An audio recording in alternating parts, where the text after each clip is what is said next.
Welcome to the Nerd Game News. I am one of your hosts, Zach Dykes, joined along with the man, thundering with sleepy power, reigning with fluffy blankets. It's Comfortus, the god of naps. Okay, I like that one, actually. I like that one a lot. That's probably top 5. I'm not going to even lie. The name of it, because it's like that would be a believable god, depending on which mythos you want to go with. And also that reminds me of what was it? An anime. I haven't watched it, but I saw previews where it's like the Sleepy Princess in a demon castle or whatever it's called. It's like all she wants to do is nap, but she's got to do actual work first. So. Comfort us. We're glad that you're part of this episode because it's brought to you by our wonderful patrons and become part of the ship, part of the exclusive crew by going over to patreon.com/nerdcave, just like our wonderful crew members, the first mate, Brandon Hicks, helmsman, the conductor, our gunners, Ritual Newell, Daniel Sanford, Rushing Waters Yoga, Marilyn James, Brittany, the Granny B, Harrison, and our deckhand, Martin Sager. I'm waiting for the pow, pow, pow, pow, pow. Come on, dude. Because last week you didn't let me do it, so now I'm just like, all right, he doesn't want me to do it anymore. This is the Nerd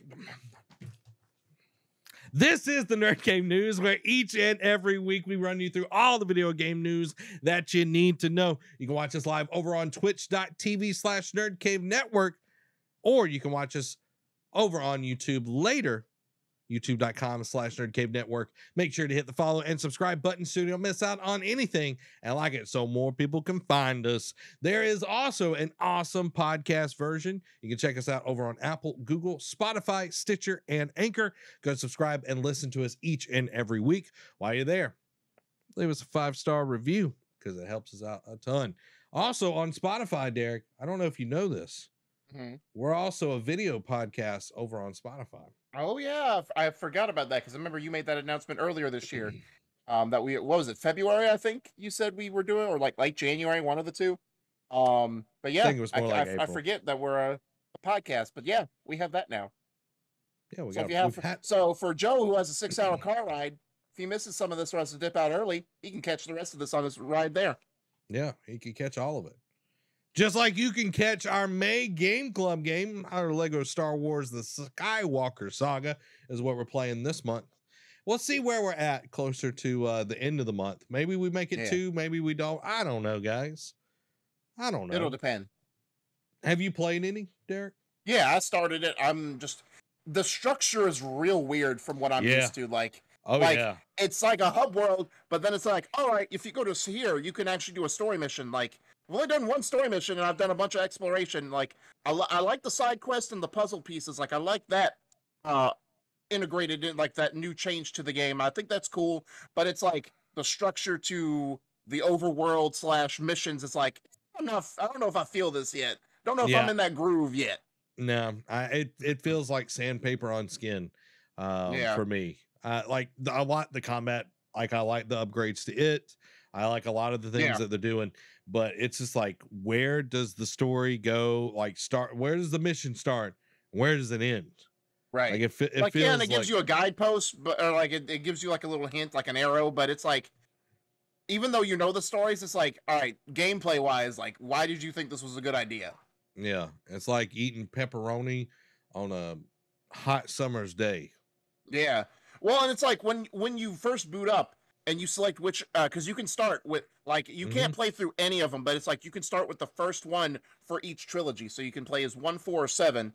And it's like, I jump in and it just throws you into the overworld. And I'm like, okay, cool. And it's like, where's the true like the, Lego games, you have that true, not true Jedi believer, but you have the 100% status true Jedi for collecting the studs. And I'm collecting studs like no one's business. And there's no bar. And I'm like, where is it? Come to find out, like, because the first mission you do in episode 1 is like run away from the fish in the Gungan, like, from the giant. And I'm just like, oh, okay, this is a really short mission, and I didn't hit the 100% status. Like, okay, I don't understand how any of this works anymore, but I will go with it. Yeah. We'll have to see how it goes. We're old school. We're Yeah. geezers, you know? Not Back really. in my day, We're young. Lego characters just made sounds. Yeah. And mumbles. Right. But that is neither here nor there because we've got an awesome show for you tonight. We're going to be talking about Horizon Forbidden West. It's forbidden. So we're not going to talk about it actually. Yeah, I was about to say it's not so forbidden. We broke what is it? The NDA. NDA has been broken, so we can talk about it now. It's no longer forbidden. Yeah, we can actually get into it. So how this is going to be broke up, guys, we're going to talk about the story, then characters, the world, then gameplay, and then finally we're going to talk about the future of the franchise. Let us know your thoughts. If you've taken the time to play this game, or you joined me along the journey on the channel and everything. I played all of it. I didn't do all the side quests. I did a lot of it. Not really. I didn't do a lot of side quests. I did a good chunk of it, but I didn't do all of it, especially close to the end. I was like, I gotta get this done. Gotta get this done. Gotta get the golden path at least done. Yeah. We want to hear your thoughts. We want you to be a part of it. So join us on that. So first up is the story. Derek, the intro. The intro. Let's talk about the intro. It was different because well, we're used to like when we started Zero Dawn, like we had some like little starter mission or whatever, but it gave you kind of the whole map to look at. This one, it's like, oh, we're gonna do 2 different segments where we're just gonna be like now it was gorgeous. Don't get me wrong, like the first setting you're dropping into is freaking gorgeous, and it was that, but it's just like I look at them like surely this can't be the whole map, and I'm like zoomed out. I'm like, okay, this is a section. This is different. And then you just kept going. And let me just start off because there's guys, if you don't know, like Zach and I talked about a little bit before the show started. Just not we didn't want to ruin the whole thing, but there were some things we didn't like that they did. And when you start a sequel, like obviously like with her Zero Dawn, you had some awesome armor that you got at the end of depending on if you completed all of the quests in it. Of course, when you start a sequel, a lot of the best gear doesn't carry over to the game.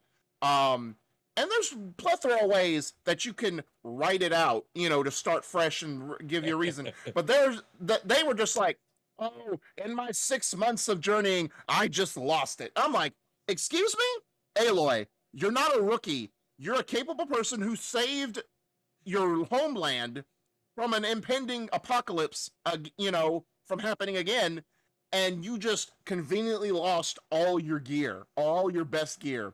I don't buy that. I'm sorry. Like, you could have been like, hey, I ran into some financial trouble. I had to sell it to a vendor to like get across, or I had to sell it to a merchant to be able to get across to this place or whatever. That's believable. Like, just do a quick fix, but it's like, oh, I lost it. Stop. Don't even do it. Yeah. It could have even been, something along the lines of like, I got into a really bad fight with a Thunderjaw or something like, it doesn't really matter. Like, other than it has to be believable and it has to make sense. And that was like poor writing. The intro though, really like a good way to kind of like explain where you're at, what gear you have, introduce you to the new aspects of the game, the more robust melee system and everything. The new focus system. Yeah, the new focus system, as well as the blight, kind of introduces that. The pulley system as well. I'm about to say that you do get, that's your first item that you get in the game. So I'm about to say it gets you started. It lets you see a lot of the mechanics that you're going to be experiencing and using in the game. And it was cool to see Varl. I actually thought they were going to do, because the way they were talking and like she threw him a focus and was like, okay. And then like Varl kept like trying to use it and figure it out. And I'm like, are they about to do Spider-Man 2018 where you get the section to play as Miles Morales? Or are we about to play as Varl in the introduction? But they didn't, which is fine with me.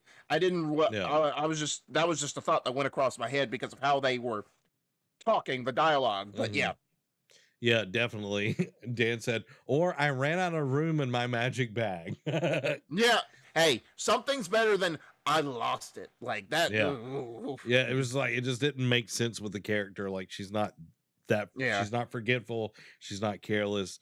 You know, in some ways she is careless, but the Yeah. intro was a nice refresher, gets you into the game. It's a good tutorial section, kind of moves things, like it takes you from where she was in the end of the last game to where she Yeah. is now, what she's trying to find, what the stakes are and everything. Yep. Um, Because you go from pretty much a section like several villages to the world. Yeah, yeah. The only thing that I felt kind of, you know, looking back on this section, especially when we get to Meridian and everything, and you meet That and that was a nice callback to go to as well, going back mhm, to Meridian. and getting to see that and like how you affected it and everything, and going back to the final fight, like where the final fight took Yeah. place and everything. Like it was cool to see, but in the end, none of those people have an effect on the story at all. Like Yeah. Varl's Yeah. there. I think Aaron might be there as well at that point.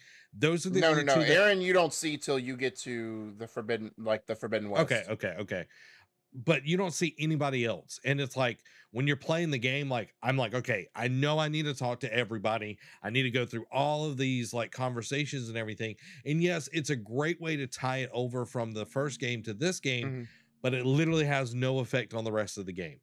Right. And I mean, like again, we're gonna get into like again our gripes. Like there's some things that don't add up, and some things they don't Mhm. touch on that we'll get into later. But one of the things that just clicked in my head is like because of Odd, like Sun King Mhm. of Odd, like he hinted at in Zero Dawn that's like he's catching feelings for Aloy.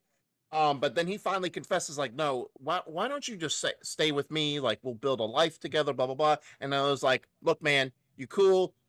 I don't reciprocate those feelings right now because I have bigger fish to fry, and you ain't on that list. So I gotta go. I gotta do my thing. We never see Avad again after that. Like he Yeah. doesn't even like we don't even see her like come there. Like he doesn't even come and aid her. Like nothing. And it's just like we're gonna wrap up that story. Is that the end of that story thread, or we still got more stuff to tell?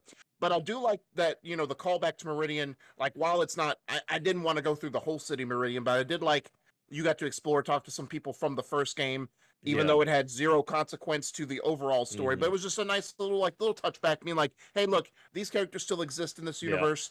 But man, you want to talk about like every person you meet from the first game, like up until I think Chain Scrape, is just like mad at Aloy because they're Yeah. like, you just dipped after we had fought blood, sweat, and tears with you, and you didn't even want to stay and celebrate. Like we're kind of hurt by this. Like we're Yeah. all kind of little put out that you and then like we'll go into we have a section for the characters, specifically like on Aloy as well. But it's like, man, I understand like Elizabeth was like this, but at least she tried to establish Yeah. relationships. Yeah. Aloy is just like, no, I got bigger fish to fry. But I do like the fact that the main purpose of Meridian was to show that Silence did dupe you, because that was the teaser at the end of the first Mhm. game. Was Silence was like, no, I got Hades, I got bigger plans for you. And her to figure out 6 months later, it's like, man, the fight's not over. I gotta track Silence Yeah. down. Yeah, and like, you know, going into this next part of it, you know, journeying past Meridian, journeying into the Forbidden West and everything, and how it is a very different kind of place. You know, Yeah, even going into, I think it's Chain Scrape and Barren what's the Light. Barren Light. Like it's very like Osram heavy, which I think is cool because Yeah. we only saw a few Osram in the first game. Like Yeah, like we Aaron. never saw like a village. Like we would Mhm. see like them scattered across the first one, but we never saw like a village. Like we saw Yeah. like a workshop, like Yeah. in one part of, but it was like a small little thing. It wasn't like an entire like city.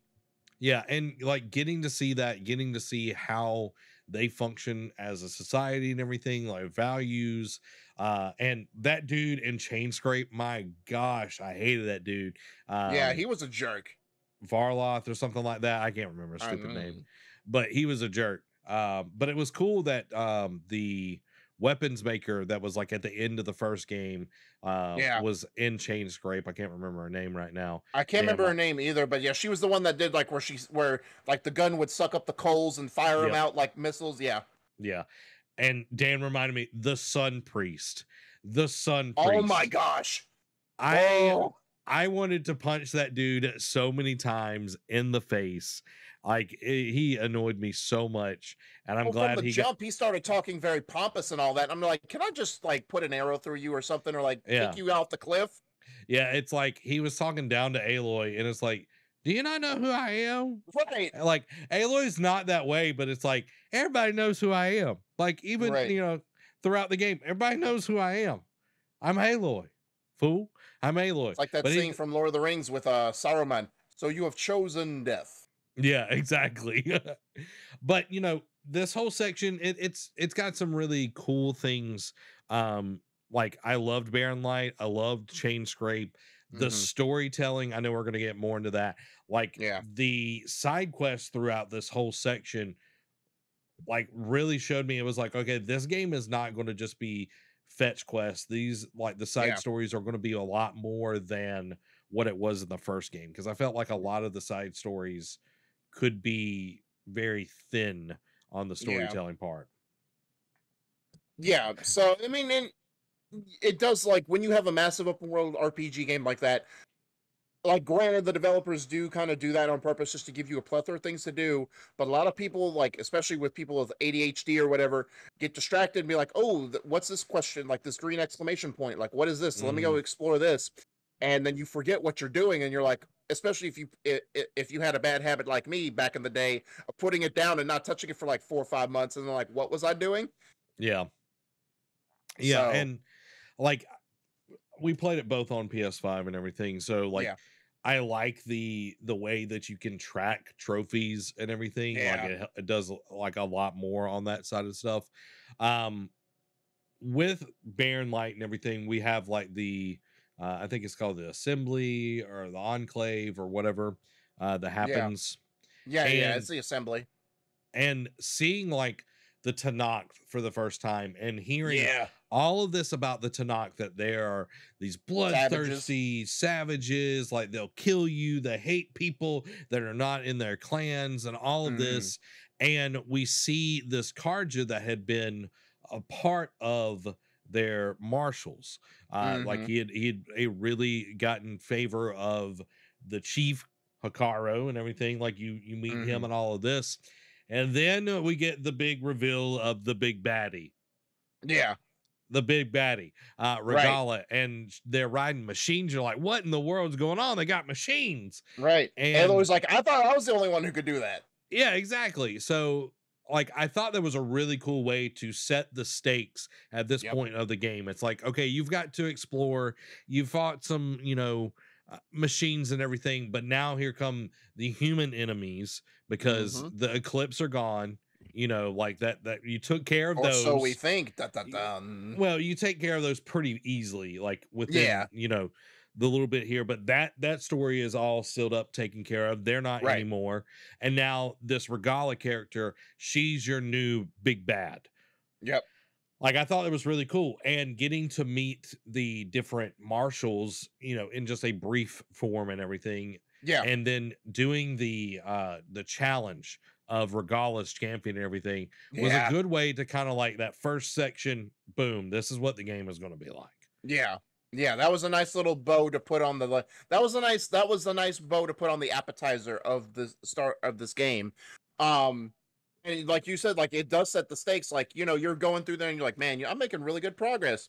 Hmm. And all of a sudden it's like, man, where does she come in? Like, I was starting to worry. It's like, man, is this going to be one of those games where she doesn't come into like halfway or 3/4 of the way through and be a factor? And Yeah. here she is right at the beginning of the game, and she's just like, yeah, here it is. Here's a fraction of what I've got to show you, and I'm gonna put you through the ringer. And like, granted, like the Tanakh, like granted, there's other tribes that you meet, like new tribes. Like, of course, you see the Karja, the Asuram, and then like Varl and Aloy are the only two of the Nora that you Hmm. see for the whole game. But you see these new, like the Tanakh is one of them. There's two other tribes that show up as well, and Yeah. they're each different in their own way. But the Tanakh, I think, are my favorite tribe just because I like that gladiator, that warrior stuff. Like, Yeah. they're a very proud warrior race. Like, they're the Saiyans of Horizon Yeah. for Yeah. sure.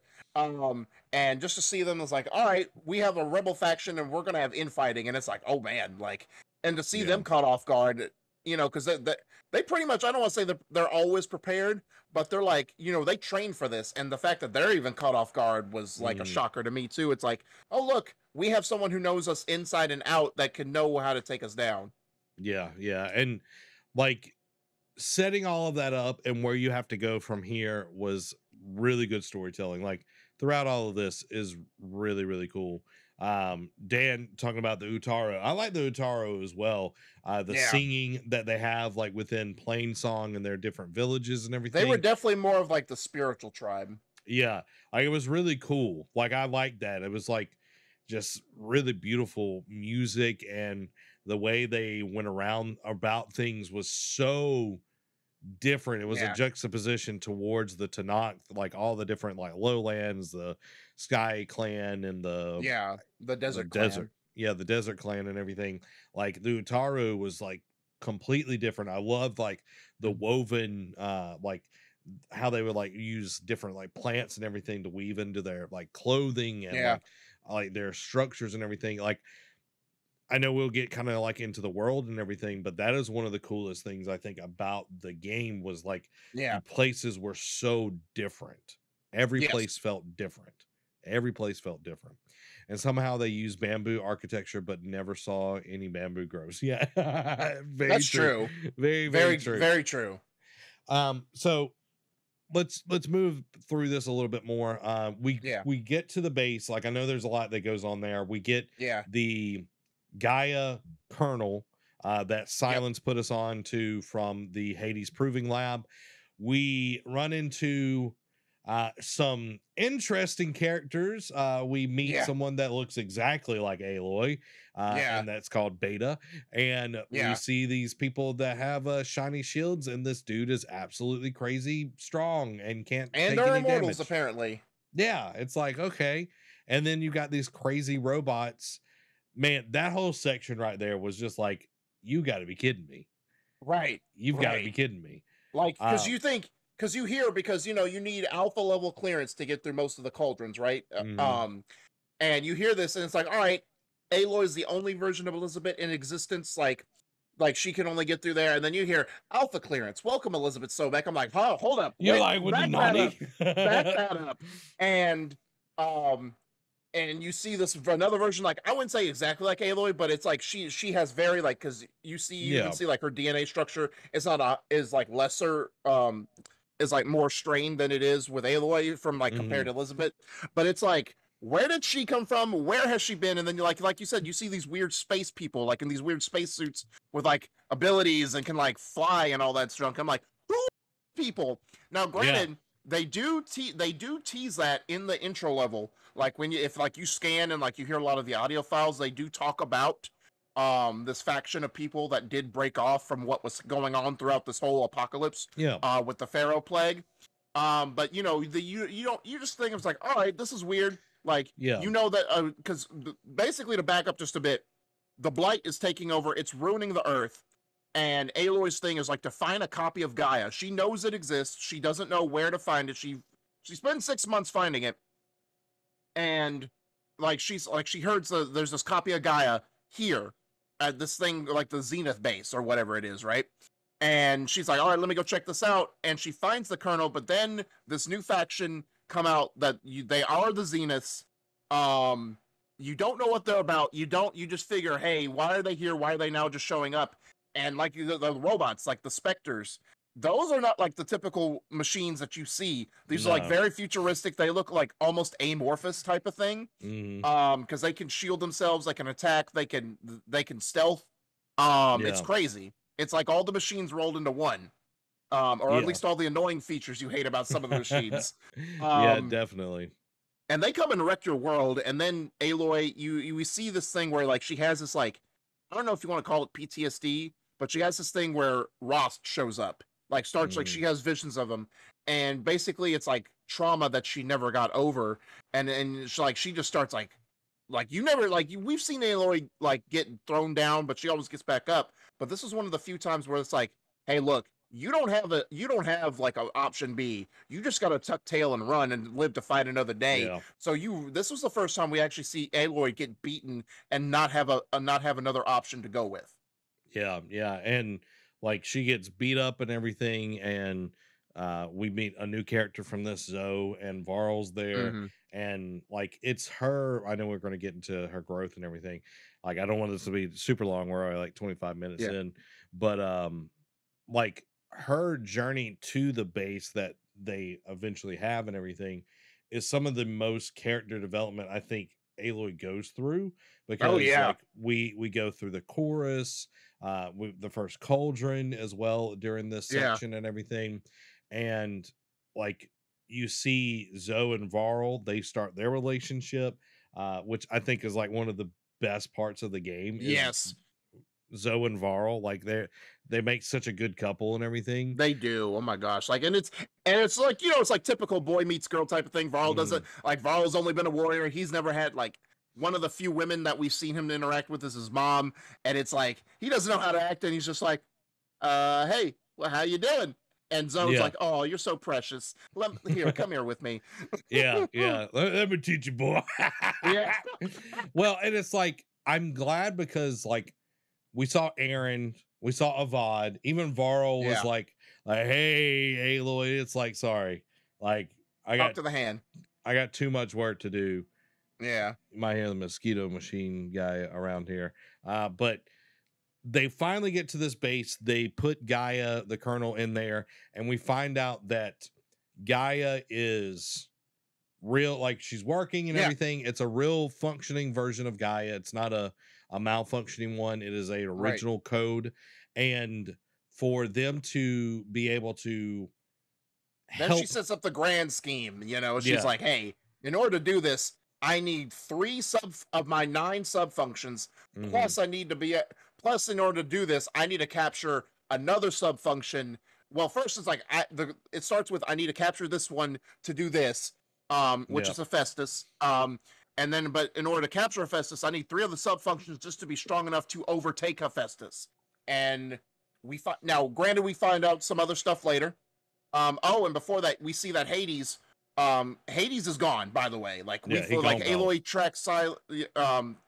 tracks down Silence, finds out that Halo, like, he basically tortured Hades and like corrupted his Yeah, file to find out what he needed to, and then left a husk of a man, and Aloy finally put him to rest. yeah, So he's already out. And we find out about the other sub functions, but there's only 3 that Gaia has like signals of. yeah, and that's Poseidon. Oh gosh, hold on. Let me. it's Poseidon, Artemis, no, not Demeter. Artemis, Demeter, and that one with the thing. Yeah, Her, not Minerva. Not Minerva. yeah, Hold Minerva, on. Minerva is Okay, the one, the like the first one we get. base. Yeah, the base. I think is Minerva. No, because there's one in the where Kataro is. No, Kataro or Hikaru. Okay, I'm looking it up. Apollo, Demeter, Hades, Ether. That's what it is. Yeah, Ether. Yeah. Ether. Yeah. Yeah. So Minerva was the one that was like protecting them in the base. Yeah. Like it was just part of the base and everything. So, Yeah. there you go, guys. We figured it out. But yeah. So you have to go on this quest. Like, you got to get the 3 subfunctions first, then you got to go capture Hephaestus. And the journey each one of those takes is interesting because the first one you go to, like, you can play them in any order, but I played them in order of like level, right? Yeah. So the first one I did was Demeter. Yeah, Demeter. Yeah. And where you go to the arena, you see Hikaru for the first time, and he's definitely an interesting cat. Like, he already kind of has an idea that something's up, but he doesn't have the full picture. And then when Aloy, then that's when we find Regala again, and then they fight back and forth, and then in this arena, and he basically Aloy stops Regala's plans again, and Hikaru's like, all right, now that you've done this, I can let you into this basement and find the thing. And then you find, because a lot of the Tanakh history is based on the 10, like the wings of the 10, like a lot of their lore, at least the lowland clans, right, is based on this belief of the wings of the 10. And you find out they were fighter pilots, and you see corrupted hollow guys, because it's a museum you're in, and you know, once Aloy like fixes the data, gets Demeter out, everyone sees us and is like, oh man, this is even more deep than we Yeah. thought it was, and like opens a lot of their eyes and understands what Hikaru is understanding. Then Mhm. my favorite one, like that I did next, was you go to the lower part of the desert and you find Poseidon. And that Yeah. whole mission was just like a treat because you meet those guys who are like scavengers, like they're also entertainers, but they're scavengers. And like their belief is like, hey, look, we can find this like, and it'll make our little like traveling show ponies even better. Yeah. And like just seeing the joy on their face with learning some new things and seeing this technology and that whole experience where like and this Poseidon's where you actually go underwater for the first time and you make the diving mask, because you can see like caves throughout, like along the trek you find these little caves, but a lot of them is like, I can't hold my breath long enough or I'll die. And then this Mhm. one is like, all right, now you have a diving mask to fix a lot of that. And just fighting, like you have experiences, you can't fight underwater, you can dodge and weave, but you can't fight, because you do face machines underwater. But like that whole experience, and then once you activate, because you're in that part of there is Vegas.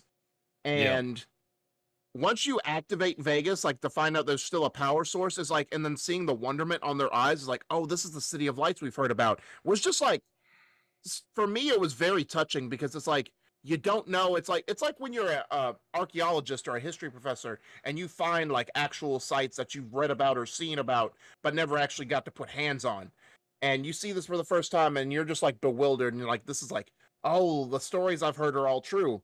It was just a touching moment for me, Mhm. especially some of the side missions that you do in that area afterward. But then, and then like the last one, which is, By the I way, think that yeah. yeah, Ether was the cool route.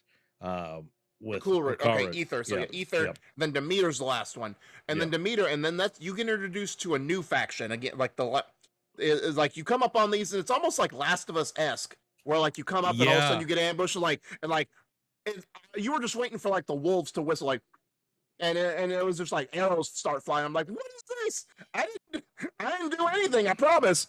Yeah. And you find out they're called the Quinn, which are Mhm. they actually come from, I think they said from out east, Mhm. or somewhere. They come from overseas. They come, so it's a different I part of think the they're world. Yeah, I think they're for like over like Japan, Asia, that side of Yeah, they do have very everything. like Asian and like themed stuff, but they don't really tell you. They just say overseas. Mhm. Um, yeah, that they come from, and they study the ancient ones. Like they're all about like the old worlds, like Pharaoh, Elizabeth, all those people that saved, like that tried to save Mhm. the world. They study them and the artifacts. In fact, where we meet our last new character of the game that joins Aloy's merry band of misfits. Like, probably the wrong word, but anyway, what was it? Alva, Alva. and she's Yeah. just like this giddy, like you could tell she's like the historian. Is like, oh, I've read about this. Oh, you have a new version of the Focus. It lets you see other things. Oh, like she's way Yeah. too hyped up on caffeine for me. But I loved she, Alva. I love like she yeah, was I like one of did, my favorites. One of my yeah, favorites. But like it was and interesting to see like a culture that like you see the Tanakh, like they like the 10 and everything, which I really yeah, like that. And I think I'll go in more of that. But I enjoyed seeing like another culture that is like super advanced and really and yeah. really wants that knowledge and everything for a Hmm. purpose and all of that. I thought it was really cool. Yeah.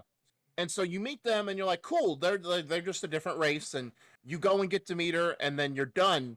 Um so before we go on to like the next, like what were your thoughts, like any of those missions, like any of those three like stuck out to you, or like what was your like experience? Did you play them in a different order? What type of thing? I went Ether, Poseidon, and Demeter. Demeter. I thought Poseidon was cool. I hated being underwater for so long. Like Yeah, it was that's just true. it's just a lot harder to move around and everything underwater.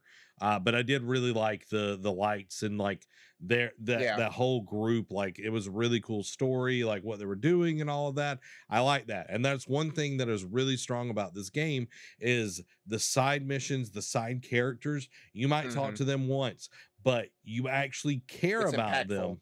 Yeah, like the girl that like the Oseram that like goes missing and like she's chasing after the signal and everything.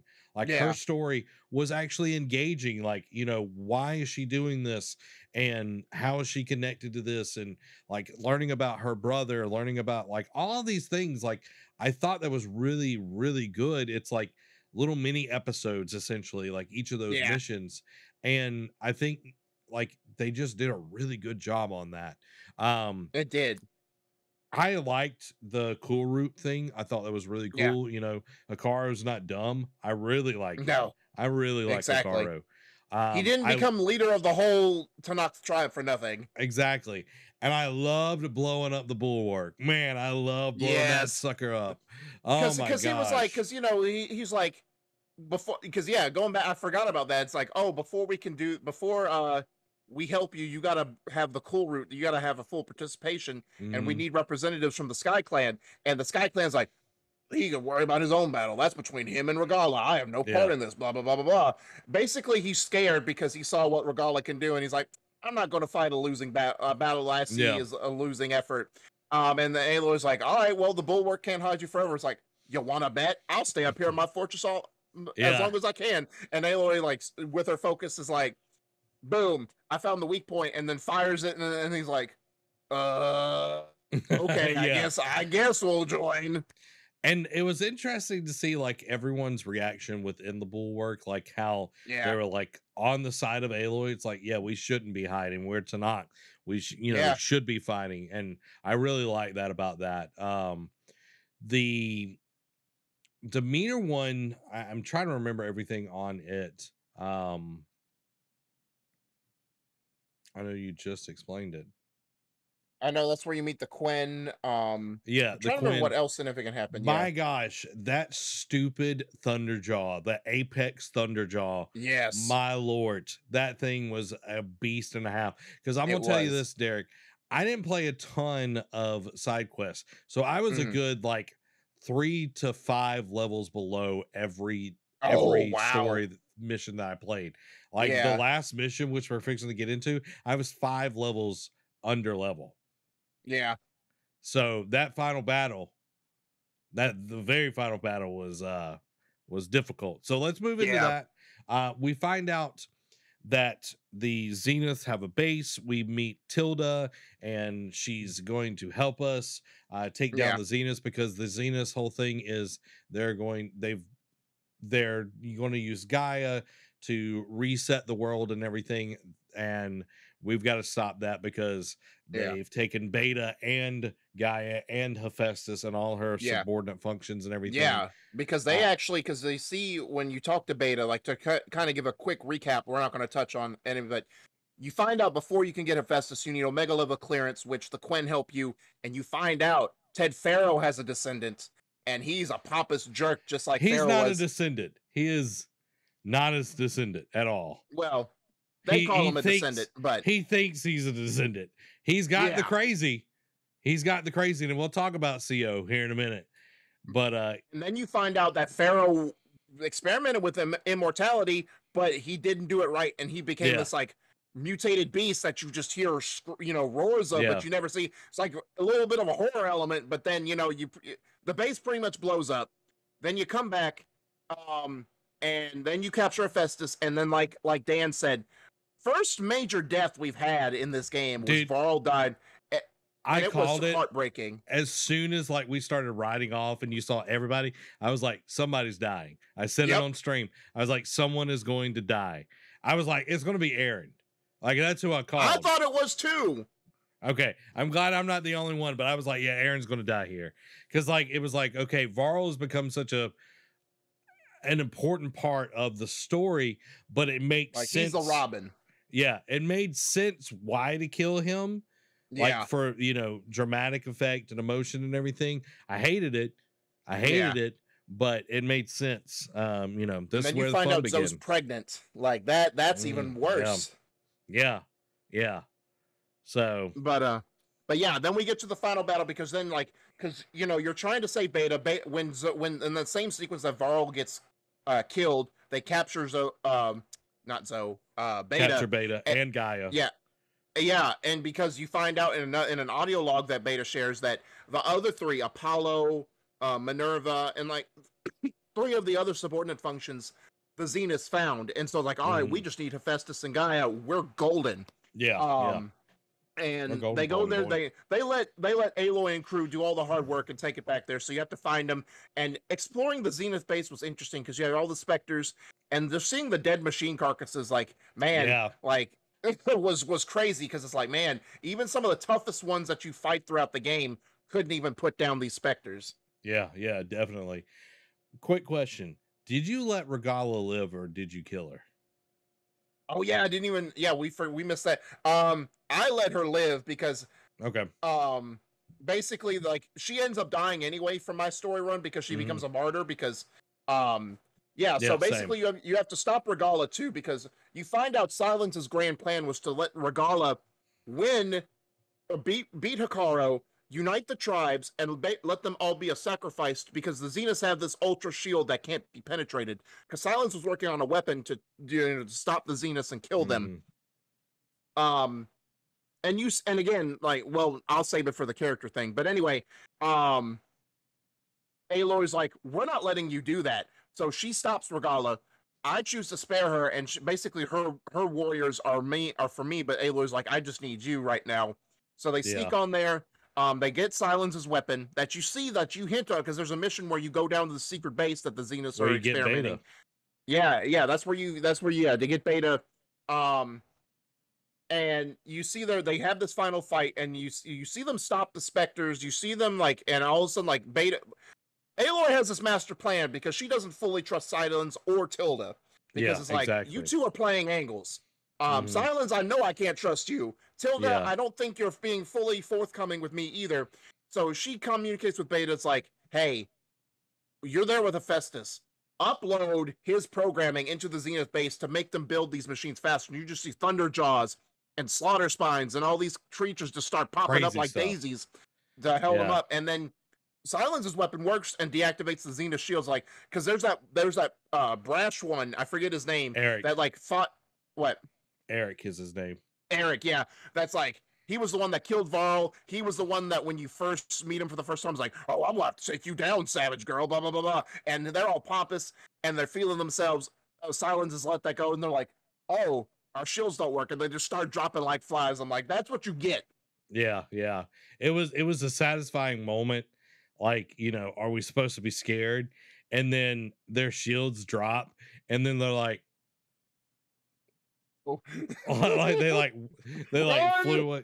They like flew away, and then I loved when one of them, one of the machines just like grabbed them a Terror Hawk or whatever it is, one of the big bat ones. Grabbed it. Deathwing. Yeah, Deathwing. I was like, that felt good. Yeah. And then you put Eric down, like, because you do fight him, and that was satisfying too. It's like, oh, you killed Varl. I'm gonna tit for tat, my guy. Yeah, he was difficult to fight, actually. Yeah. Dreadwing was the Dreadwing, excuse me. Yeah. Dan's here to keep us straight, guys. Yeah. But like, he was difficult. I'm glad that Zoe like was the one that like finished the job. Like, it was a way to, finish it up. But if I've learned anything from Naruto, is vengeance only begets vengeance. Yep. The world shall know pain. But and then you have the fun. Then you come. Aloy's instincts are always right. Tilda's like you see this, and then you see the why the Zeniths came, because you see the Zeniths were gone for 1,000 years. They found immortality, so they're the same people who left Earth, came back, and the whole question this time is like, why are they back? What are they up to? What are they trying to do? You find out that there's this force because they went to this other planet, created a whole new life with their copy of Gaia, and then you find out. Then you find out why they came back, that there's this entity that destroyed their new world and is following them. Basically, it's like, I'm not letting, I keep no survivors. I'm about to wreck your whole world, literally. Yeah. And so it's been following them. And you see that, and Tilda's like, yeah, I need you to come with me, because you see that, you find out, because after you kill Varl, you find out Tilda's a double agent, saves you, has this whole like long conversation about what happened. And you find out she had a relation with Elizabeth. And she's like, oh, I see a copy. I want to try and reestablish that relationship that Yeah. that I kind of let go. And she basically forces Aloy to basically come with her because this world, we don't care for this Earth either. This is a stopping point because I found out there's a copy of Elizabeth. I just want to pick you up and take you with me. And Aloy's like, nah, dog, that ain't for me. My home is here. Yeah. And so she gets in this like upgraded Spectre like suit of Alpha armor. It's kind of like, Spectre. yeah, and basically it's kind of reminiscent of the Joker fight. The Joker when he takes the Titan serum in Yeah. Batman Arkham Asylum. It's just like an upgraded version. Now it was tough. I'm not gonna lie. Like you said, I can't imagine because I was max level and it was still tough. I can't imagine being under leveled and trying to Yeah. have that fight. Dude, I was 5 under and I was using like some green Oh, items. oh, Yeah, my guy. Yeah. Dan Um, says that was one of my gripes with the story. They could have just left it as close friends. Yeah, it got weird. It was just like, it was like, are you like, I think that Tilda like read into it way more than Elizabeth. Like, Yeah, Elizabeth That- was always like, that's kind of how Aloy- I saw it. It was like yeah, Tilda 'cause was a you- stalker, and like yeah, any kind Yeah. of like you've seen it like in movies and everything. It's like anytime like someone's like worships Obsessed. someone and obsesses with them, it's like any kind of like interaction with them like is like, oh, they really like me, they really see me. yeah. Key point here, Amazing Spider-Man 2, Yes. when yeah, You read my mind again, my guy. yep, that's literally it. That whole like is literally the story here. Yeah, And finding out like what's coming to Earth, it's called Nemesis. I want to hit that Yeah. real quick. It is because of the Zeniths. They didn't want just like physical immortality. They wanted mental, like their minds to live on Yeah. forever, and could be in, Matrix type stuff. yeah, different machines and all of this kind of stuff. And it pretty much like they put all of their consciousness into this thing and then left it alone, and it Yeah. pretty much drove itself insane. What happens when you create a sentient AI? Sentient AI, it evolves and deems you not useful anymore. Yeah. So it was like ticked off, destroyed Far Zenith, like the planet and everything, and Mhm. then literally sent the kill signal to Hades back on Earth. Yeah, And like that's where all of this started from and everything. Yep. It kind of felt, it was like, okay, like it makes sense, but this feels very shoehorned in here. yeah, And then the fight, like it was like, okay, this lady's crazy. You know what I mean? Yeah, This she lady's is. crazy. All right, we're gonna kill everything. We're gonna kill her. All right, she's dead. It was a very difficult fight. My gosh, it was difficult. yeah, And then the Silence, like I'm gonna leave, like regardless. Yeah. I'm leaving. I'm taking Like- Apollo with me. Like I'm Yeah. out of here because I well, and and it's his pursuit of knowledge. It's been his whole thing since the first Yeah. game. Like he wants to learn everything that about the world that came before, and I get that. And I was almost glad to see him leave. I'm just like, oh yeah, go. You've been a thorn in my side forever. Like you betrayed me. You were gonna just do what you want anyway. Just go. And then then Mhm. you see he actually had some character development too. Like all the returning characters had some character development in one way, some minor, some major. Silence is like, you know what? Let me be about something other than myself. Let me help Yeah. save this planet. Yeah, which I thought was interesting, like him staying and everything. Yeah. We get to the end and it's like, did Aloy tell them anything yet? Like it was just like they're all like standing there and she's just like, and Aaron's like, let's get drunk. Like The typical meathead party animal. like it's like, hey, by the way, you see that big red thing that's like behind us on the screen? Yeah, that's Mhm. coming to kill us. Like it was reminiscent of, all right, spoilers for anyone who has not caught up on Attack on Titan, at least through season 3. It was like at the end, you get outside the wall and you're seeing the ocean for the first time. Mikasa and not Aaron, oh my Lee. gosh, what's his best? Armin are like celebrating. It's like, oh, I've heard about blah blah blah. They're having a fun time, and then Aaron, the brown thing in the punch bowl, is just sitting there and be like, there's enemies across the ocean from us. We got to take them out. Like, dude, enjoy the moment. Like, stop it. Don't just write it off and be the party pooper. Yeah, exactly. So like, it ends, it sets up the next one and everything, which we'll get into the future of it and all of that. But we want to jump into the characters real quick, character growth and everything, especially Aloy. Aloy's growth in this one was marginal, I would say. The reason why better. It did, but it was only to a certain point. Like, yeah. Not that she's still obsessed with Elizabeth and everything.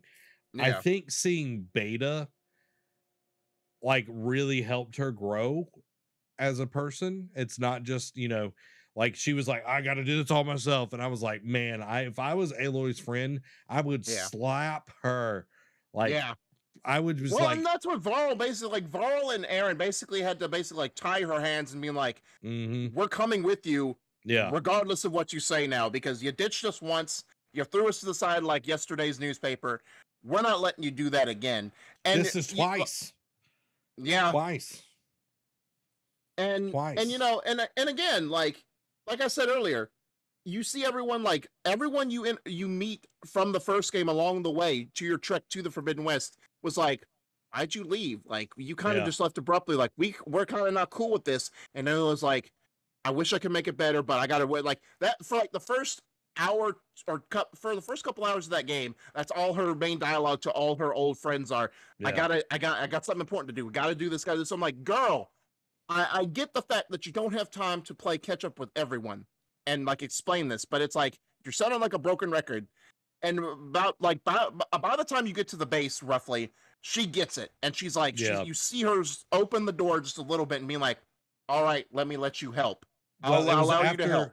It was after Eric kicked her butt. You know what I mean? That's true too. Yeah. It was just like, okay, like I've got to let people in. And Dan said her lesson for the game was for her to learn not to take everything on by herself and to let people help. And that's huge, because like in the first game, it was like, okay, you're the chosen one, or you're an exile. And then now you're the chosen one. You're the only one that can do this. You're Elizabeth Sobek and all this. This one's like, okay, you're not the only version of Elizabeth out there. Right. It broke that mold. It's like, you are not the only one. Yeah. You're not special anymore. Yeah. Everyone here has a role to play, and they're important and they're needed. And that brings me to like the allies, old, new, like we talked about Varl, we've talked about Aaron. Aaron did not get any really any growth other than like if anything, he got smarter, because we saw it from the beginning. Like all of a sudden Aloy just has a pack of focuses and it's like Oprah be like, you get a focus. Like, and I get why she did it, to help him better understand what's coming and to basically like be better prepared, because this is bigger than just, the feral robots are waking up. Like there's a far bigger threat that we have to deal with. But it's like the focus, like her being like the only one that has like the second sight and can understand and like see things that other people can't see, didn't become so special anymore. Like, like she passed it. I mean, granted, she didn't give it to everybody she met, but it was just her inner circle, like the group. And I like how, except for the Karja, she didn't have a Karja in her group, but she had pretty much someone from every tribe that she met on her team, which was cool. But yeah, it was past, like Aaron's thing was just like while he was still the meathead and he didn't understand a lot of it, he became less ignorant about what the broader scope of the world. Yeah, definitely. And then we got finally realized that why Aloy did what she did. Yeah, exactly. Zoe, I think she was a really strong character. Yes. I liked that, she wasn't a pushover, that, she fought in the red raids with the Tenant and everything. Yeah. Like, she had depth to her. And I think that was, something huge, seeing like an Utaru, like you see all the, it's like, she's a grave singer, and like they're all about life and like the repeat of everything, how the cycle of life and all of that. But then you learn, it's like, no, I actually went and fought for my people. Like I went and fought, to push this back and everything. And it really made her deeper. And then her connection with Varl, like I really enjoyed that character. Yeah. And Dan said, except for the Banuk, Banuk. unless you consider Silence. I don't know what Silence was. I think Silence just kind of flowed with whatever tribe gave him the most knowledge. So Well, I think wouldn't that's consider. what he is. I think that's Okay. his tribe. I mean, he does have the blue veins, so I guess. But from what I played from the Frozen Wilds, it kind of made it sound like, oh, he just joined us. He wasn't ever a Banuk. I don't know. Anyway, that's beside the I point. still didn't even play Frozen Wilds, but Yeah. the next one, okay, this guy, dude, man, I love this character, Katalo. Katalo, man, that's my boy. He is like my home got one dog. arm and still will bust you up. Yeah, I know, man. Like I enjoyed his whole arc. Like, you know, when you first see him at the assembly, and then to where you're helping him get a new arm and everything, doing the whole bulwark and everything, like all of that, and learning his backstory. Like, he was literally like put out because his leader of his tribe thought he was trying to, like, that he would usurp him and everything. Like, seeing all of that, seeing how loyal he was to Aloy. Amy pointed this out. She's like, I totally could see them as like a couple. Like, they're the only ones that I could see as a couple, because like they're just kind of like, this is what it is. The you know same, what I mean? Yeah, and I mean, again, you can kind of see him like in his dialogue, and I liked how too every time like you could go to the base, and every time you had a new story event happened, or like a new member joined the team, you could go talk to the other members, and they give you updates on like how their training is, like what do they think of these other people that just joined in or whatever. But as you got closer to the end, like Katalo, especially after like the fight with Regala at the end, right? Because you do gain the ability to gain a flying machine, by the way. Oh yeah. And you have to drop like pretty much an EMP on Regala's army. That's how you get her to submit. Katalo after that is like, man, you've really done a lot for us. What do you think about us being a thing? Like he never says it. That. Well, no, well, like, all right, okay. let me rephrase. Okay, you have me excited here. No. He dances around the idea. Like, he never actually says it because Aloy never responds to it, but he kind of drops hints that's like, hey, look, I might have a thing for you. Don't know if you want to, I kind of get the fact that you have other things right now, and this is not the time, but just let me know, just letting you know, I see you. That's what I interpreted from it. I could be totally wrong, but I didn't do that. Like I said, like a golden path, the last bit of it. Because there's a thing where you can talk to every one of the teammates before you do the final mission. So I talked to everyone, and it was kind of like, if you look through the weeds, I looked through the weeds a little bit, you kind of see him. But anyway, Katalo's my boy. Yeah, no nonsense, 100%. Like I like Katalo, awesome. Alva, sounds like Avad should be taking note from Katalo. Exactly, Avad, right. You ain't the one. I'm gonna just tell you, he ain't the one. Alva, though, I really liked her character. Like, Dan kind of pointed this, like, she's like the nervous, like socially awkward nerd of the group, the bookworm, and like she was just really interesting. Like, she was really well read. She knew things, unlike Beta, which we'll get there. My God. Oh my gosh. But Alva, like, she was a breath of fresh air, especially after spending so much time with Beta and wanting to punch her in the face. Like, getting there, and like, she's totally different from the rest of the Quinn, which I can't wait to talk about CO. But she was so different and kind and wanted to help and all of that. I really liked her character. And you could see it, like, with her first introduction to her, like Dan said, she's the nervous, socially awkward, like she's stumbling over her words, like she's just so excited, like that to see someone else with a focus and know about the old world and talk about the old world and be able to like tell her things that she didn't have access to until they met.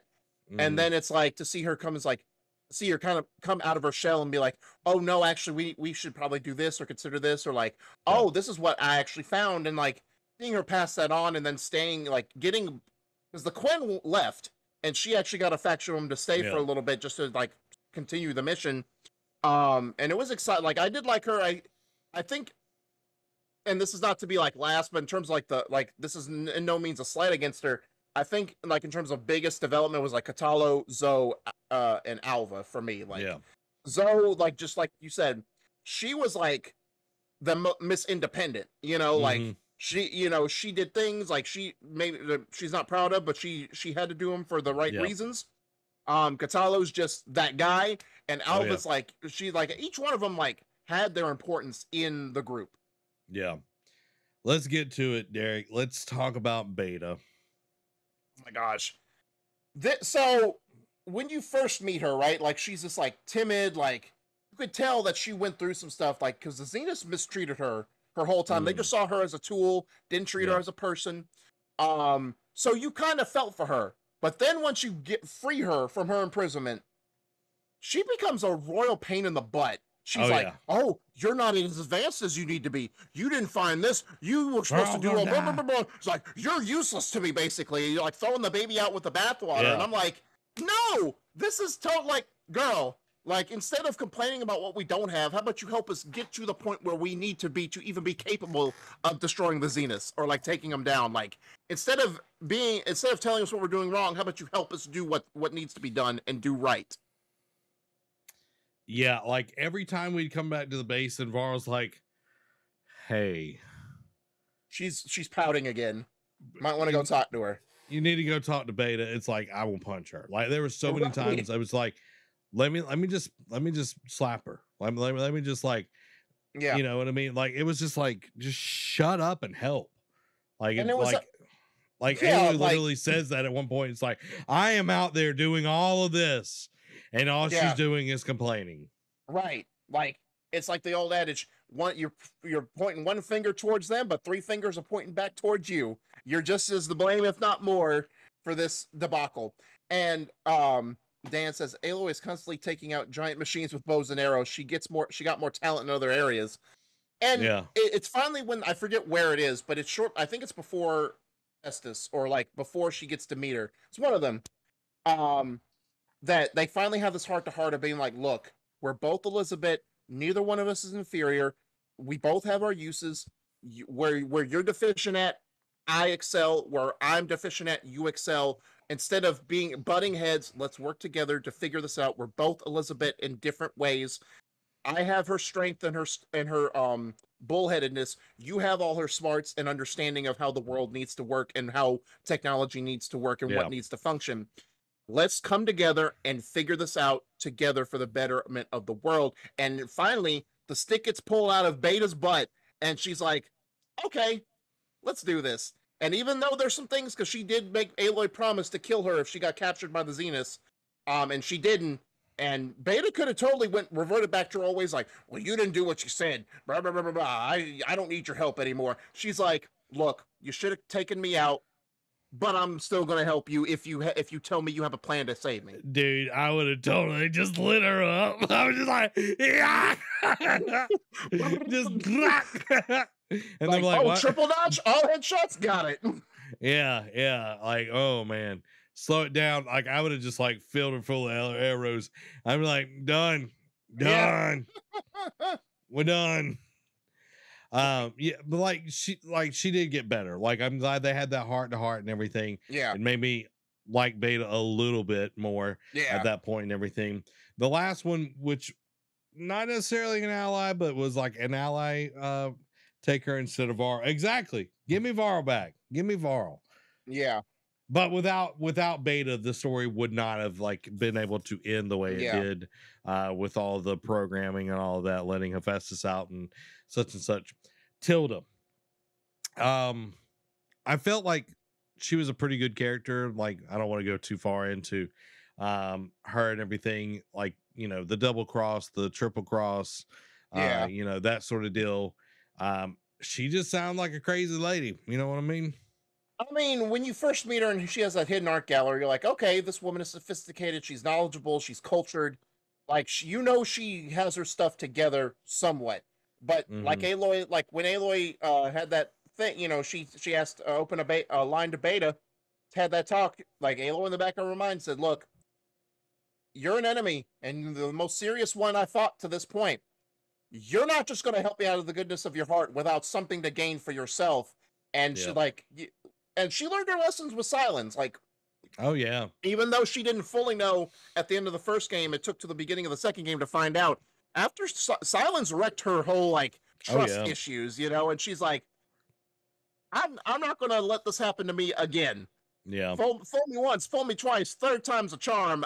I got a plan for you. Yeah, exactly.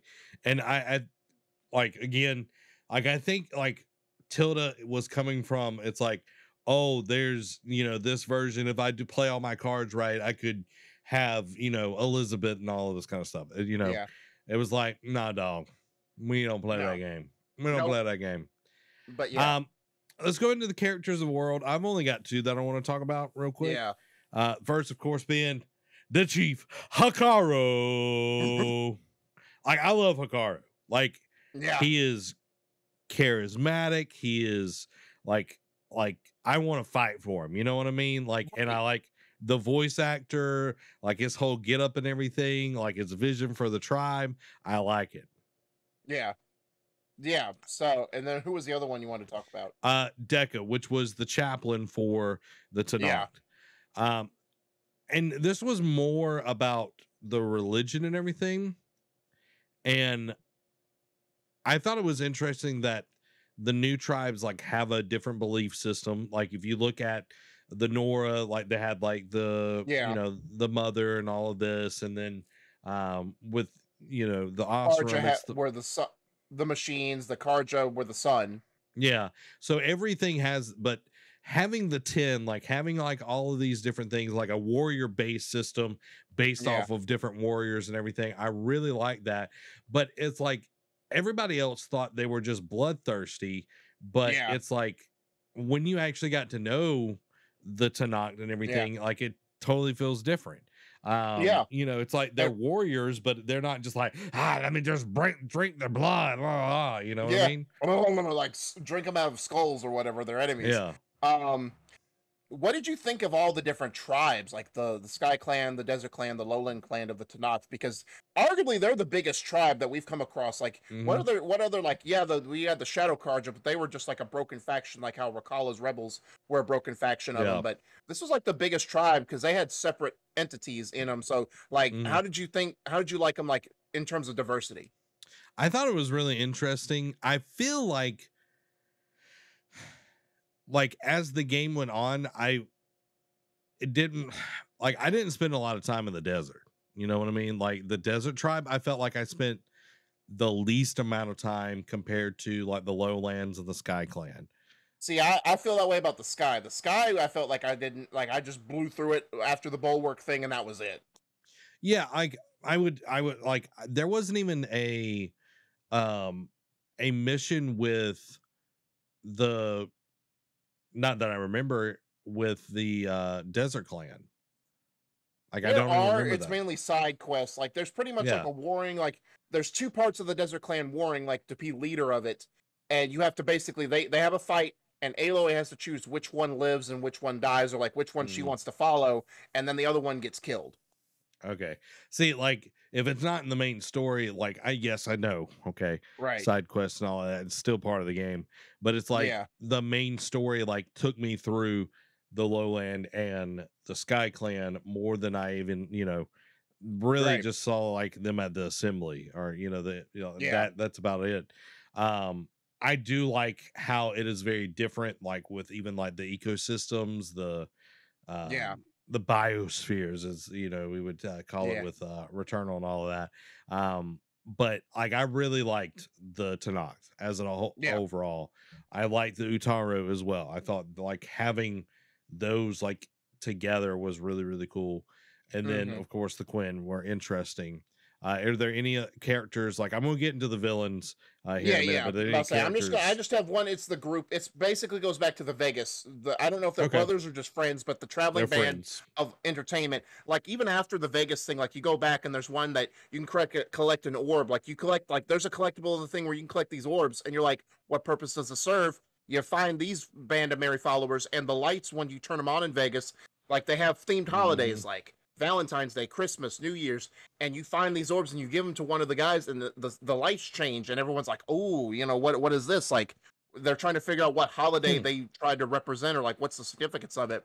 And then like the other one, he has that hot air balloon. There's a side quest where you lift it up, it kind of doesn't go awry, and you sandstorm comes through, and the storm bird comes and wrecks your stuff, and then you get it, and then he tries to hit on Aloy too.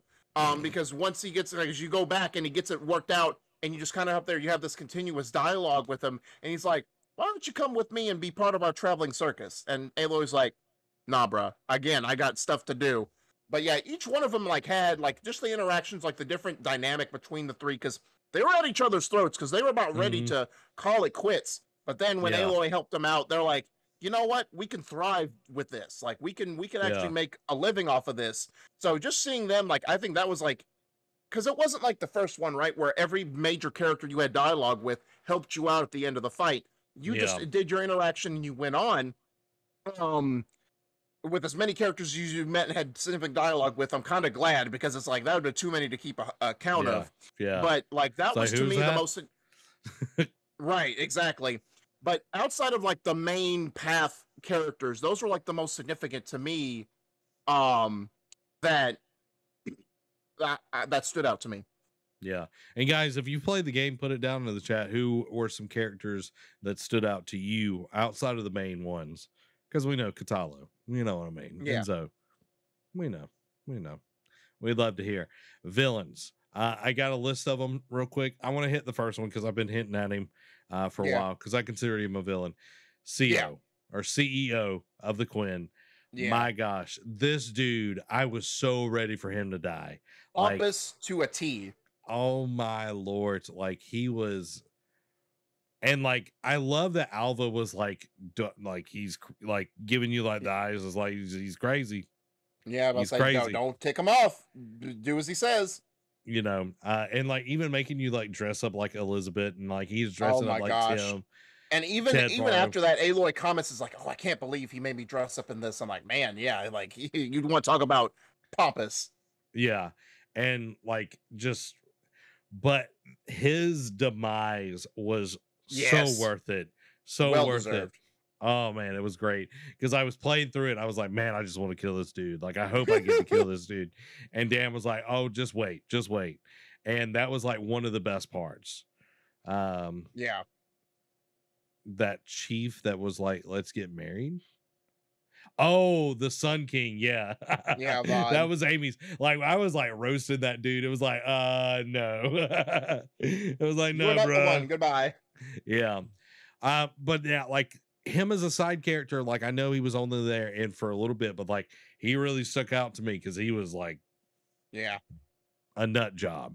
It was like, and I mean the fact that he's like all worshiping Pharaoh, and like obviously because you know Pharaoh from the dialogues we heard in the first game, very much like didn't see Elizabeth as an equal. Like even though Elizabeth countlessly tried to work with him time and time again and told him like, you're an idiot. Why did you do this? But Pharaoh had, you know, you're a villain. Someone's a villain in everyone else's story. Pharaoh just says like, I'm not the one at fault. And those teachings that the Quinn studied from Pharaoh made it, because he's like, oh, Elizabeth was Pharaoh's secretary. I'm like, no, they were business partners, and basically she ran him. Like, don't turn this on the head. Yeah, exactly. What's up, Brandon?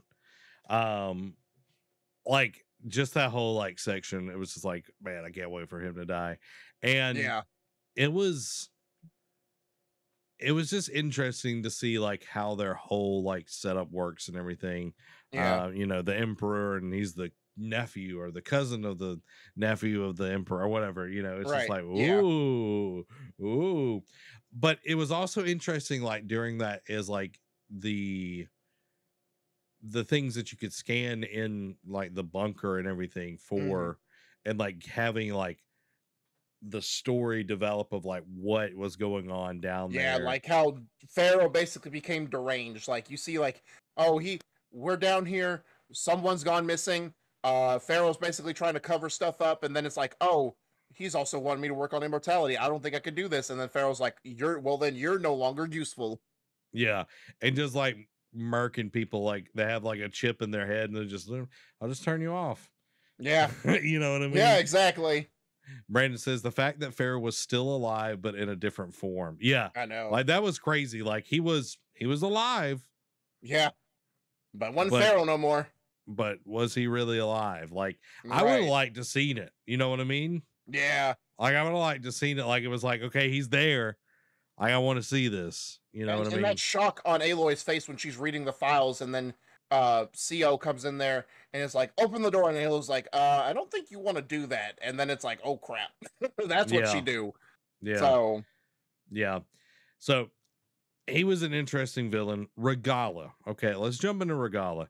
I felt like she was made to be this huge, big baddie villain. yeah. And man, I feel like this game was Marvel. Like how Marvel struggled with villains for a really long Yeah. time. Yeah. That's what this game felt like. Well, and it felt like we'll get into it later, but the threat of the blight, right? They've hyped this up for so long, and then you get to it and you play it, and it's like you only fight her a few times. Like it was basically like Master Chief and Locke in Halo 5. They hyped it up, they made it the center point of all the marketing, and then you get to it and you only fight them a handful of times, and then you're done.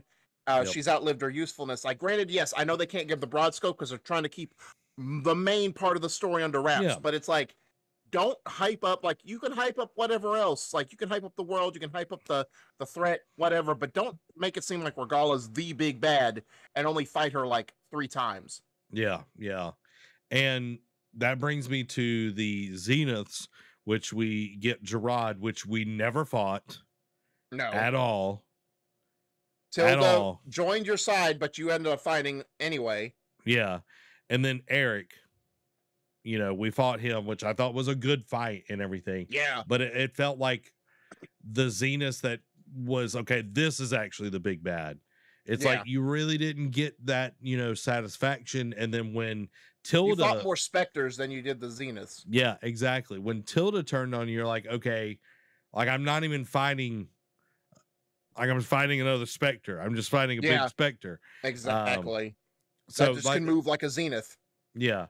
It was just kind of like, okay, like it felt a little thin. You know, it felt like Thor the Dark World. I wouldn't go that far, but I get where you're coming from. I definitely get where you're coming from. Yeah.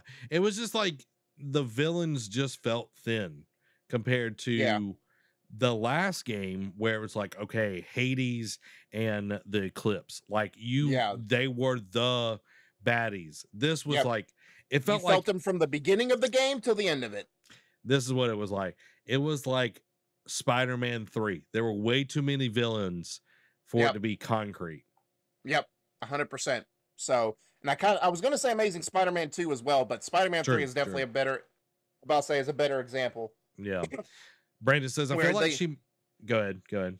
No, I was just going to finish a point, but you go ahead. It's not important. Brandon says, I feel like she might have been a concept as a villain for the first game, but was reused for the second game. I think that's talking about Regala.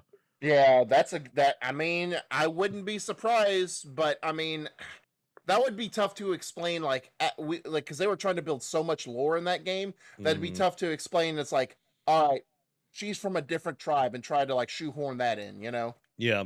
Like I thought she was a good character. Like her reasoning was great, like why she was doing all of this. And I like my last villain, which is still the main villain, still the best villain, I think, out of all of it, is Silence. He is the master manipulator here. Yeah, and he's the puppet. And seeing how like he was the one moving Regala into position, he was the one just like he moved Aloy into position in the first game. Yeah, it's like seeing that, it's like, okay, nothing has changed here. Silence is still the same person. You know, up until the very end where he does make that decision to, rather than be selfish, he, you know, is going to choose to help. Does something bigger than himself. And, you know, I definitely, depending on the day, I will not fight anyone on Silence is a bad guy or not. He's definitely a frenemy, like someone you keep at arm's length, like you got to watch all the time, like a child, because they're going to do what they want to do. Brandon's like, he should have died over Varl. Well, I agree, but I don't think no one would have been sad. Everyone would be like, all right, cool, let's move on. Yeah. But yeah, like you said, he's the puppet master. He definitely moved, like he manipulated Aloy, and he still manipulated Aloy up until the Hades reveal, and then Aloy started deviating, and then even threw Silence a curveball, because he even mentions like, I didn't expect this from you. I kind of expected you to do it, but not the way I thought you would. So you finally see him break the shackles or the shadow of Silence over her. But then he starts as like, all right, now I'm going to move on to bigger fish. I'm going to manipulate Regala and do this. And Regala's performance by Angela Bassett was phenomenal. Like you said, she had great reasoning. She was detailed. It just was, we didn't get enough of her. But yeah, Silence, like Silence, I don't consider a bad guy because he's just doing this for pursuit of knowledge. Like, yes, he ticks some people off. He hurts people along the way. He just uses them as pawns to get what he wants. But he never had like world domination plans. He just did it for the pursuit of knowledge. So it's splitting hairs. Like, people were he's still planning to sacrifice people. He's still planning to do what he was going to, no matter what the cost. Like, even turn coat several times. But I wouldn't consider him a true villain. I would, though. Like, that is the most interesting villain. That's true. When it is not just like, oh, I'm the mustache twirling villain, I wear all black and all of that. It's the ones that have a lot more gray in their story. He's still the hero of his own story, but like you said, he's willing to sacrifice people for his own selfish reasons. That's a villain. That's a villain. That's true. You know what I mean? And it's like, yeah, he did develop, he's making a choice here, because he could have got on the ship and hauled tail. Yeah, you know, but it's like, I think he's making a bet here. He's the Vegeta of the game series. Yeah. I think he's making a bet here. It's like, okay, if I do leave, what stops Nemesis from tracking my ship? Yeah. And he knows that Aloy is like capable, like, because, you know, in the first one, he always talked down to Aloy. He's like, oh, you're just a mindless savage. Like, you don't see the bigger picture. You're worried about the wrong things. And this one, like I said, she surprised Silence with how she went about stopping his plan and but still being able to, stop the bigger threat that Silence was trying to stop as well. And he's like, you know what? Her and her merry band of friends are kind of capable. Maybe I should go all in with my chips on her to stop this other threat now looming overhead. Yeah.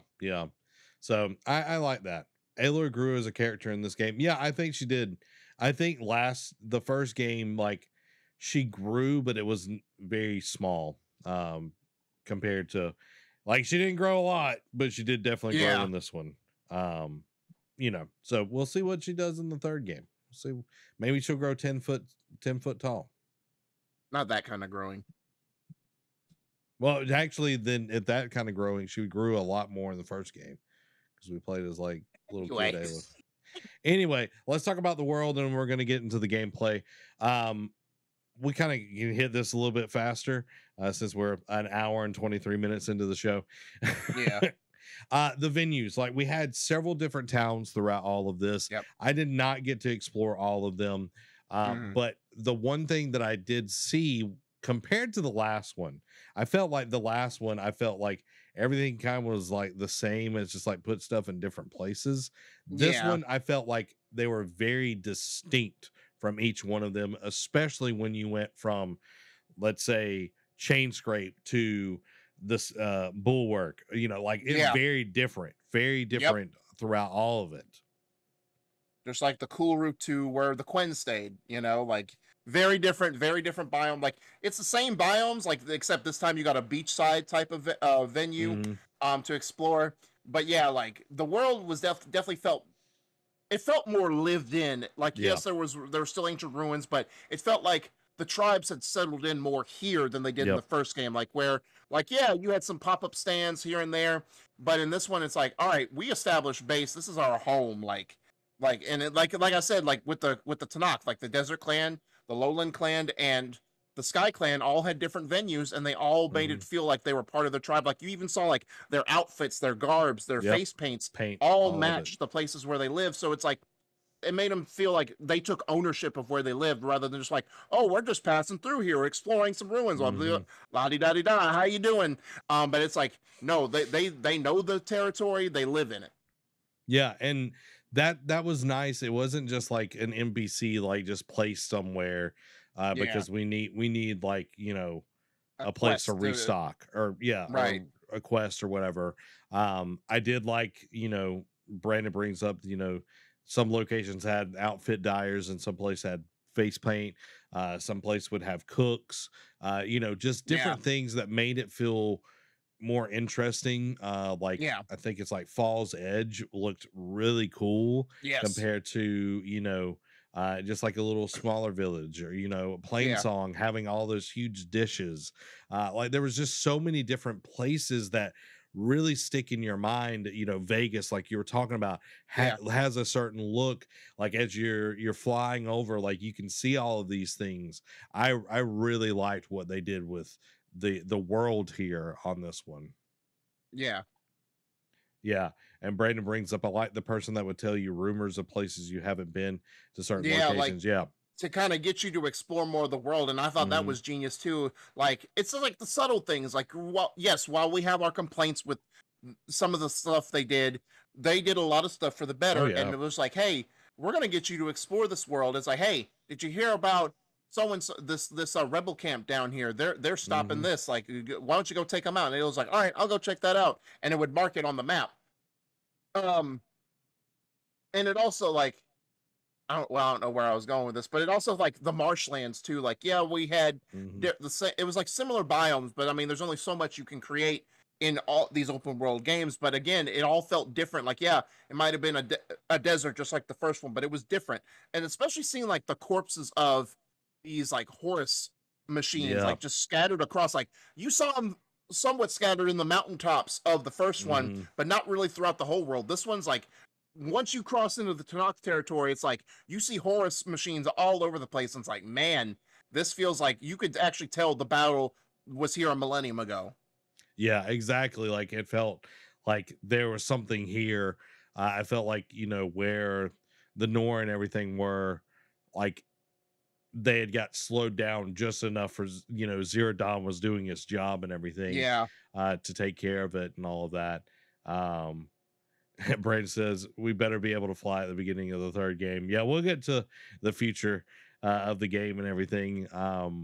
But yeah, like I loved the way it was worked in this one. Hmm. It definitely felt much better. Let's jump into the machines. I want to talk about tall necks, and I hate the system that they have in this game. Like it is bull how the tall necks work in this game. Like with the like it's like okay, we get rid of the big fog, but then Yeah. it's like still a There's still a fog. yeah. That was my complaint when I had it. Is like because in the first one it's like, all right, you have the whole map, and now is this one's like, oh, we go from not cutting through, you have to cut a knife through it, to basically like, oh, you can kind of see a little bit in front of you. It's like, Yeah, why did you thought this was a good idea? yeah, yeah. Which you know, like by the end of the game, you have you know the Sunwing mount, which you can fly all over the place, Hmm. which is awesome. You Yes. know, like when I got that, I was super excited. Um, so let's talk about mounts. Okay, I had two mounts in this Yeah. game, Derek. I had Joe Brisket and Terry the Pterodactyl. So the Okay, Sunwing and the Bristleback. yeah, those were the two that I had. I had a Fire Bristleback and I had a Sunwing. Joe Brisket and Terry the Pterodactyl, and they're the best boys. Yeah. They're the greatest. Uh, Um. especially Joe What did you Brisket. What did you think? Like, I'm surprised they brought back as many machines, even from the Frozen Wild. They brought all the machines from the Frozen Wilds into the game, Mm, but I was still surprised. And when I started seeing, like, I'm like, okay, because it's like when I first played it, and I told you, oh, the Burrower and the Scrounger were just like, it's like copy my work, but don't make it obvious. It's like, oh, we're just gonna take the Watcher and the yeah. Scrapper and just slightly change them. But then you started getting like, oh, the Claw Striders, the Slaughter Spines, the Hmm. Slither Fangs. Like you started seeing, like, I'm surprised at how many new machines they were able to put in this and still bring back a lot of the old machines from the first game. I think I don't want to say they brought back all of them, but they did bring back majority of the old machines. And I felt like they did more big machines like the Tide Ripper, the Slither Yeah. Fang, the Tremor Tusk, the Dreadwing. There was a lot more big machines that I'm Yeah. just like, man, I understand you want to go bigger and better, but y'all are trying to make me stress. Yeah, like the Burrowers, absolutely hate them. Yeah, Absolutely hate the burrowers. because they're not tough; they're just annoying. Yeah, like I like the Watchers way better. The burrowers, bunch of jerks. Because Yeah, it's like they can go from on land to water as well. And it's just like y'all stink. Y'all yeah. absolutely stink. Um And just want to hit on it quickly. Um, the variants, like the different elemental types for some of the machines they did, mhm. were kind of pointless because it's like, all right, like as long as you had like the hard point arrows, you were fine because you didn't have Yeah. to really worry about ammo types. But it's just like, oh, we did the same machine but with different elemental type. I'm like, okay, cool. I have hard point arrows. I can take out anything with this. Yeah. But the Apex versions were like, oh, these are specifically designed to kill people like you who just take out machines.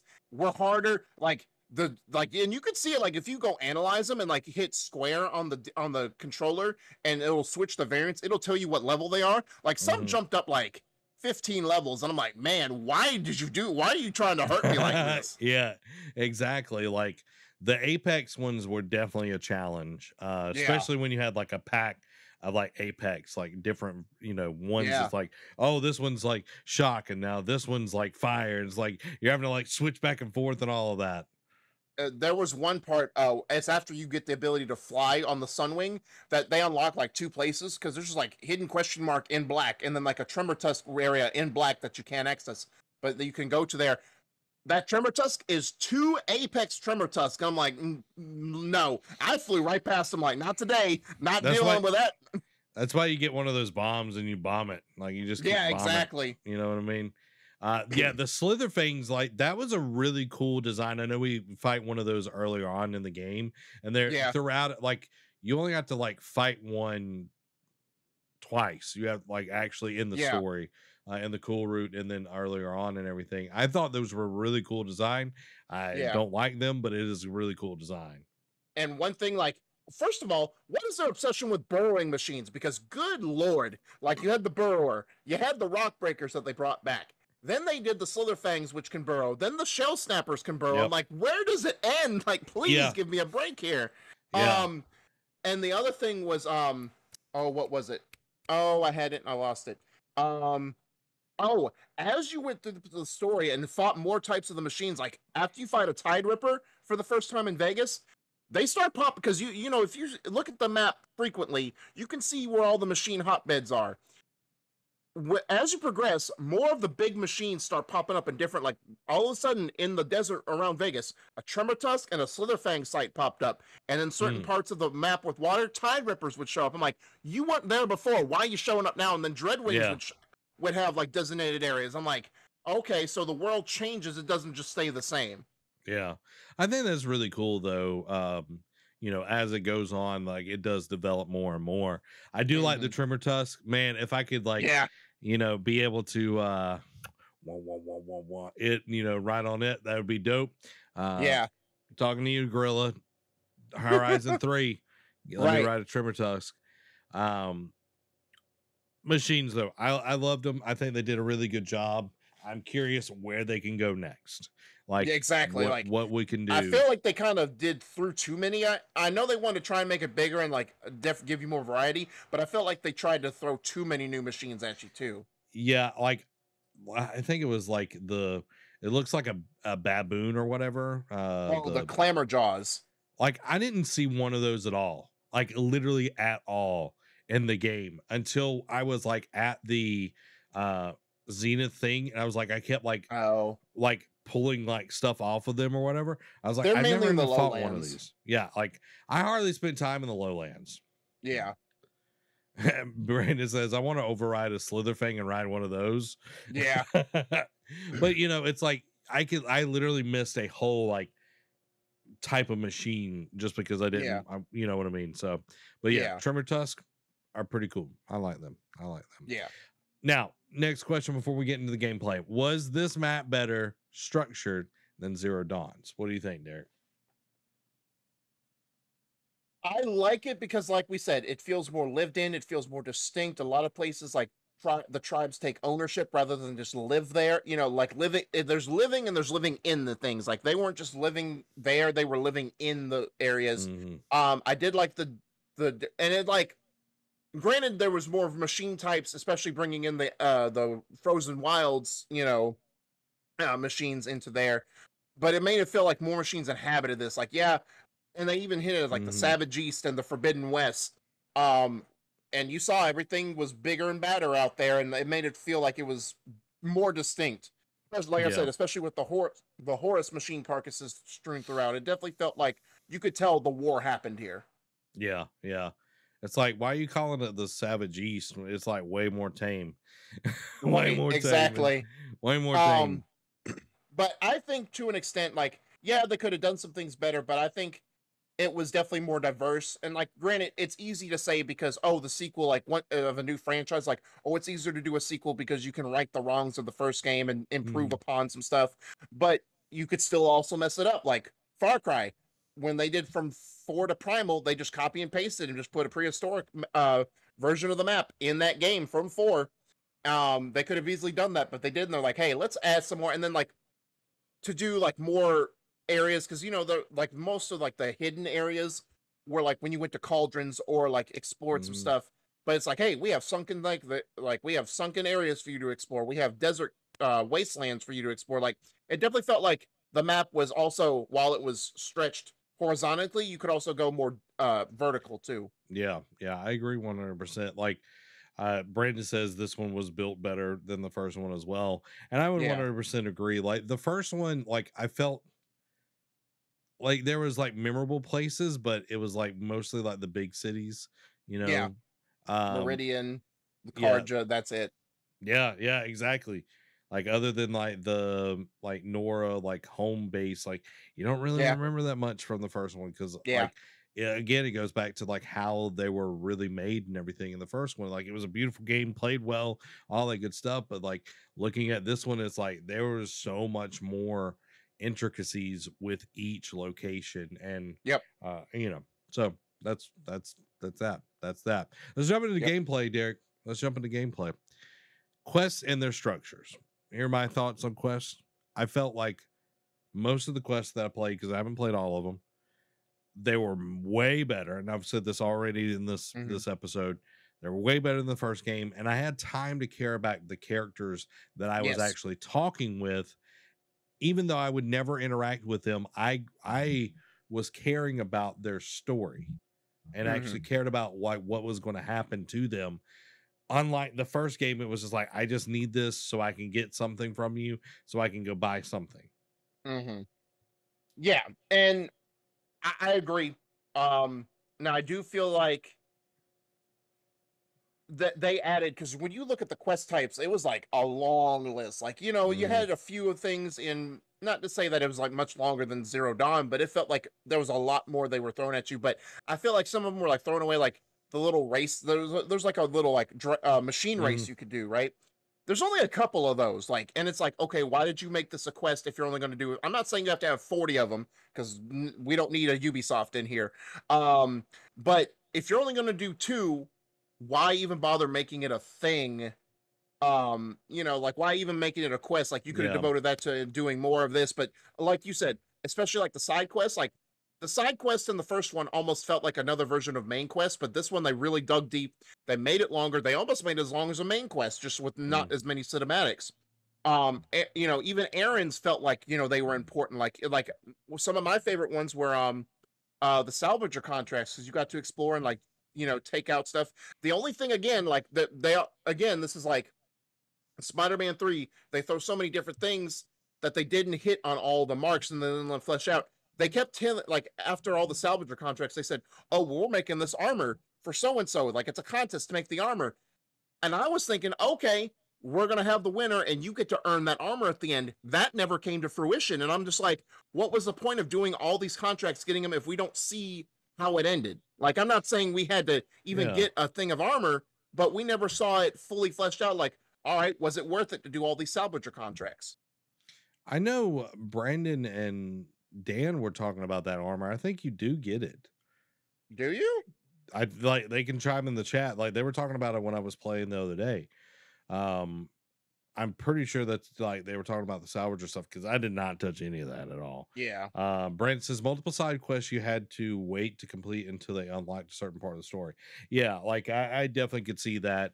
Like, you know, some of it was like you had to be able to go underwater, or you had to, you Yeah. know, have certain like tools and all. Well, of some that. of it was like, hey, we have to get to the other side of this map, and like Yeah. it's blocked off story wise, so you do some of the main quests. So it made sense. Like I wasn't mad at it, but I'm just like, you know, I'm a completionist at the same time. It's like I get why, you know, Yeah. it's like Far Cry does it. It's like, you know, when you want to explore the whole map, it's like can't do it till you do this part of the story. Dan says, yeah, you get it. Maybe you don't find all the contract. Maybe you didn't. No, I did. Maybe I'm just thinking about it wrong. So, but anyway, how about maybe it was just maybe I didn't remember it like that because it was so lackluster. Maybe it was just like, okay, here you go. Yeah. I'm not saying do a whole song and dance, but it's like, oh, I'm the winner of this, and you helped me get it, so you can have this armor. Like it wasn't. It was basically just like a wrap up, and that was it. It's like, okay, thanks, bye. But yeah, like I thought there was borderline too many different side quests, but overall I think like it was a diverse list, and especially like what I love is like, oh, you don't have the resources to upgrade your pouch. You can create a quest to go hunt these resources and find them instead of having to just guess where they are in the world. Especially like, oh my gosh, like some of like the animals. You know, it's like, all right, where did these inhabit? Because they don't tell you on the map. You just have to pretty much stumble upon them. With this one, it's like you can create a job to find them, and they tell you where the hotbeds are. I'm like, thank you, something to make my life easier. Yeah, like I wish I would have done more of that because man, I kept running out of berries all the flipping time, especially later on. Because again, I was 5 levels under what I needed to be. So like I wish I would have done that a little bit more and everything. But to the main quests, they were way longer. Way longer. They did get a very long cinematic. Like it wasn't as bad as Metal Gear, but there's some cutscenes. I'm like, this is way. You could have cut like 5 minutes off of this, dude. Like playing on the stream because I played the whole game on stream, other than some side quests. Literally, I would start a stream and it would take almost 3 hours to finish a main story. Wow. Like time wise, it was like, okay, like I'd start at 7:30, like I'm in the game. You know, I would like one of the nights I would play it, and I would end like 10:15, 10:30, like playing, like finishing up the story. It's like I gotta finish this mission. Like, you know, I didn't want to stop into it and everything. Like it's nice. Like I'm not saying like if it's a main story stuff, like I want it to be, you know, deep. I want it to be, you know, really there. It just felt like, man, 3 hours for a main mission. Like it was like, my God, because you'd get to where it's like what you thought is like, nope, now you got to go over here and do this thing. Like the cool route thing is like, now you could get it. I could let you have it, but I'm not. You're gonna have to go to the Sky Clan, and then you're gonna have to blow that thing up, and then you're gonna have to take a trimmer tusk down first, and then you're gonna have to, and then you're gonna come back, and then I'm gonna use you as bait, and then we're gonna blow up some stuff, and then you're gonna have to fight this next thing, and then you're gonna have to do this, and then you're gonna have to do that, and then I might let you get down there. Oh, but you also got to settle this feud between me and this merchant real quick before I can actually give you this. Like it long, like they were long. Like, it's not necessarily a complaint. Like I did the last mission today. It took me like 2.5 hours just to do the last mission. Yeah. That's a long time. Yeah, exactly. That's a long time. You know, so it's like if some like I golden path a good portion of this. Yeah. And then, I golden path a lot of this. It's like for someone that doesn't have a ton of time, Derek, you know, for adults out there that don't have a ton of time, this game requires a lot. Yeah, of your time. And, you know, you can save points and all of that, but it's like when you're in those moments, you're wanting to enjoy the story. You don't want to just stop it, and you want to be able to do it. And I think that's why like there's a lot of side quests. It's like you can do that within 30 minutes or whatever. Yeah. You know, and you get a story, but it's like you really want to progress the main story as well. So it's like kind of finding that mix of like main quests don't have to be 3 hours. They can be a little bit Yeah. shorter at times. You know, and let's move that thing on. So that's my biggest thing about the main quest. Anything you want to add, Derek?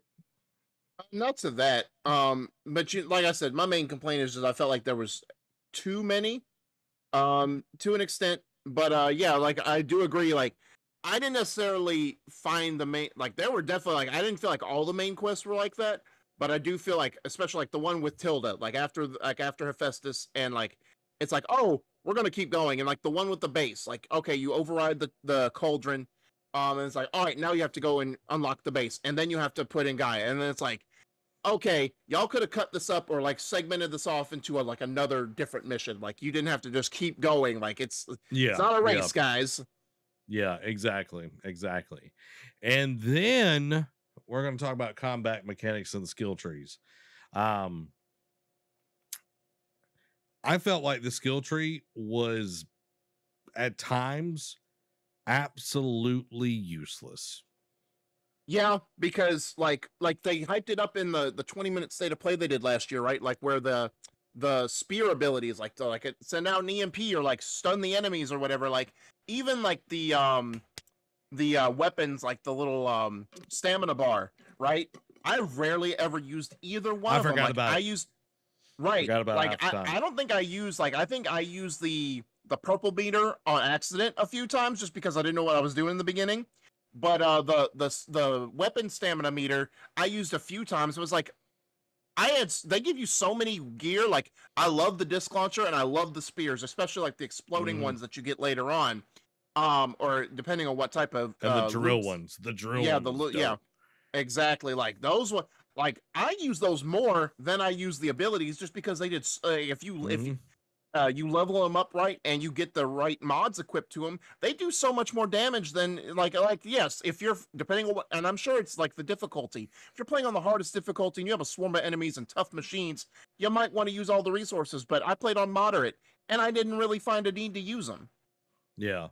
Yeah, and like the abilities other than like the health, or I can like actually carry a heavy weapon and it not take 50 forevers to move anywhere. The only one that I thought was like really good, I don't know what it's called, but I use like the big like it like shoots either like shock or like it's like like it is like really slow. Okay. Yeah. But you can use like a stamina thing and it will literally like shoot all of them out. Like the bolt caster, I think it was. Yeah, bolt caster. That thing's awesome. Okay. Yeah. So like it would be like a whole like, you know, a burst would be shot out at one time instead of like holding it down, loading it, shooting it, loading it, shooting it, loading it, shooting all that. Like it was all at once. That was great. That was absolutely great. But other than that, like I would have like one of the arrow things I could like knock two at the same time. Yeah. Like I would use that with poison arrows just to be able to get more into the target. And that was really about it. So exactly. Like, I just think like there was just so much there that it was overwhelming and underutilized. Like exactly. It wasn't like you have to have this skill to be able to do X for this mission, and we're going to teach you how to do it. Like a lot of games that have skill trees, it's like, okay, you need this to be able to do this. It was so open. There was just kind of like, whatever, man. Like I'm gonna like make it where me fixing my machine costs less and like overriding's faster or whatever. And that's really about it, you know? And of course, you always get the like, get more resources from what you pick up. And then for crafting, use less resources to craft more. Yeah, exactly. So it was just kind of there. Like, but did like really... how, because I got tired of the first game, by the way. Like, I think a genius thing I didn't even think about, the stash. Like, like you like, because in the first game, especially early on, your pouch got full so quickly and you had to either dump it or sell your items. And I like, it's like, you're full up to what you can handle. We got a stash and we'll just automatically send it. You don't have to worry about like, it's not like it's not like the Pokemon Center. You have to go there and then move what you want in and out. You can actually it'll just go there and you're good. I'm like, fantastic. Yeah, it was nice. It definitely was. But there was just times I was like, I just want to be able to hold more. Right. You know what I mean? But yeah, like I liked it a lot better than the first one. I think it was a really ingenious way to do it. Um, Yeah.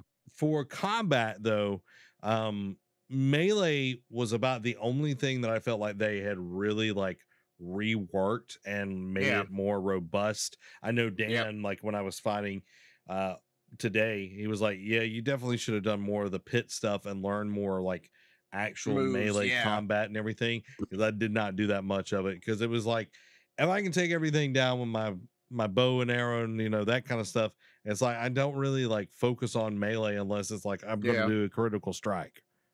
Right. And I mean, to be fair, like most of the time you use your melee strikes is against human enemies. You rarely Yeah. ever use, like, unless it's critical strike, you rarely ever use it against machines.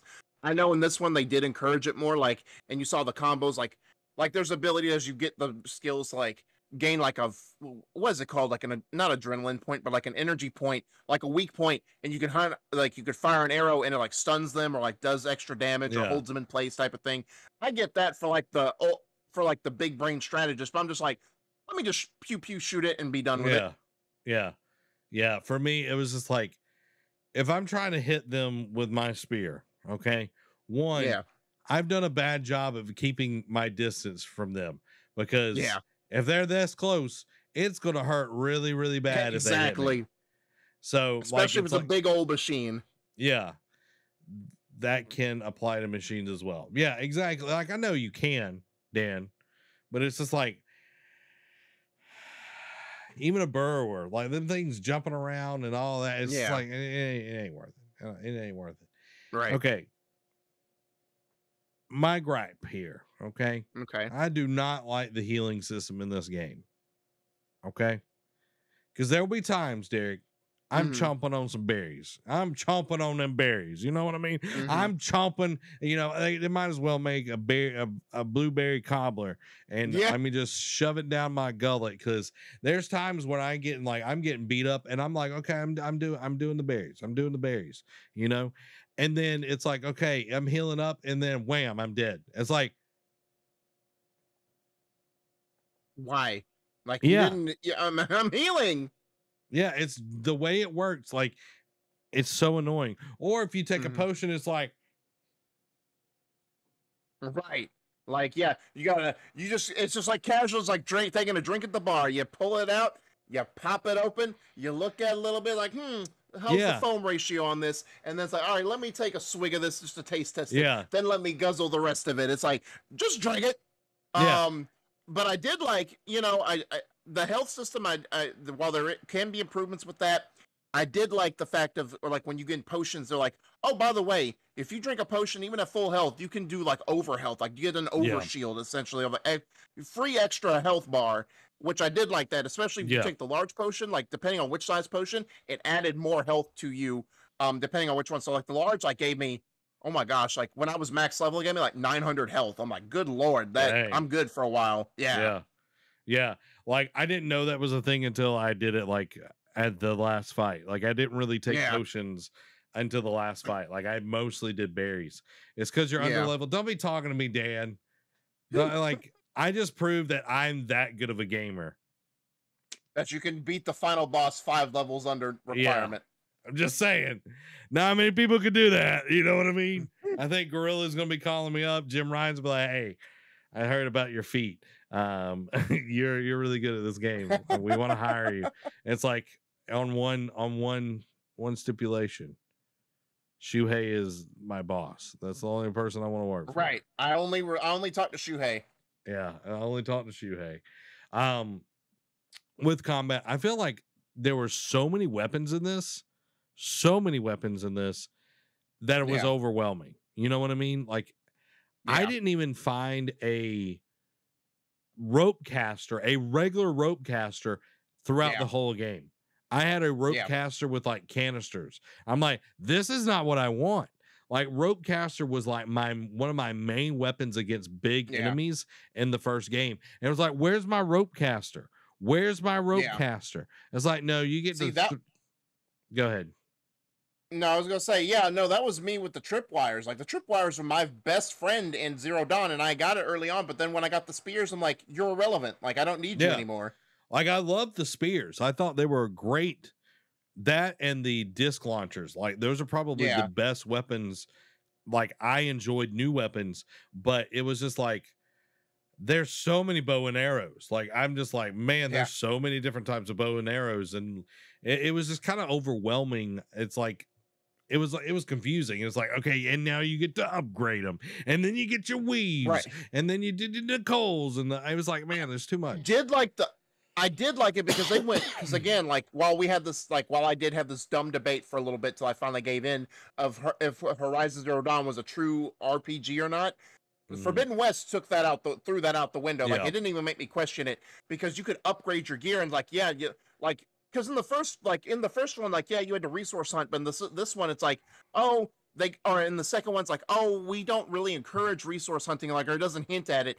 But then it's like when you get to the workbenches, you're like, oh, you want to upgrade, like, and it's the levels depending on the tier, like green's 3 levels, blue's 4, purple, I think gold was like 5 or 6 or something like that. So, gold.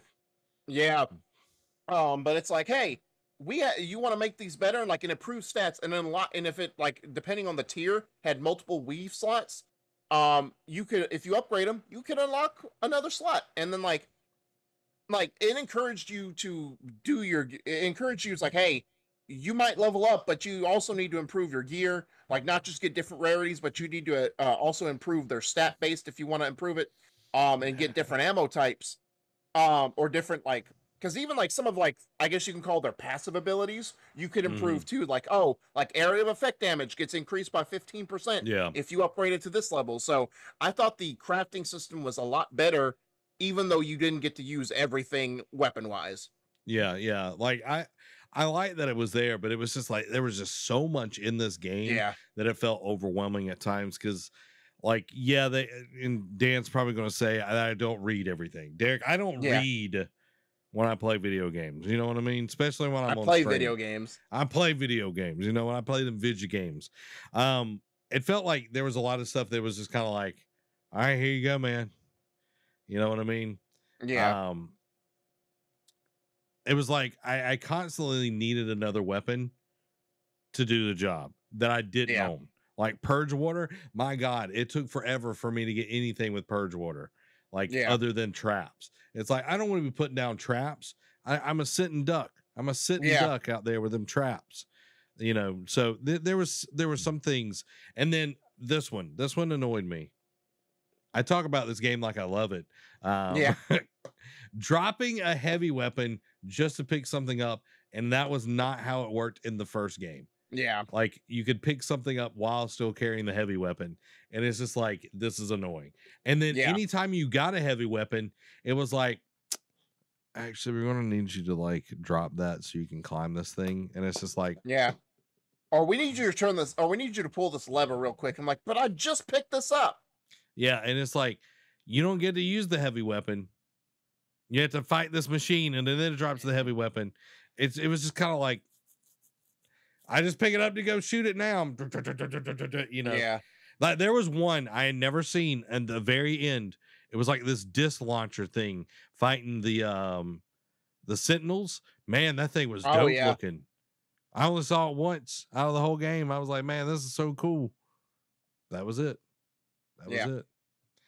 Anything you want to hit on the gameplay side, Derek?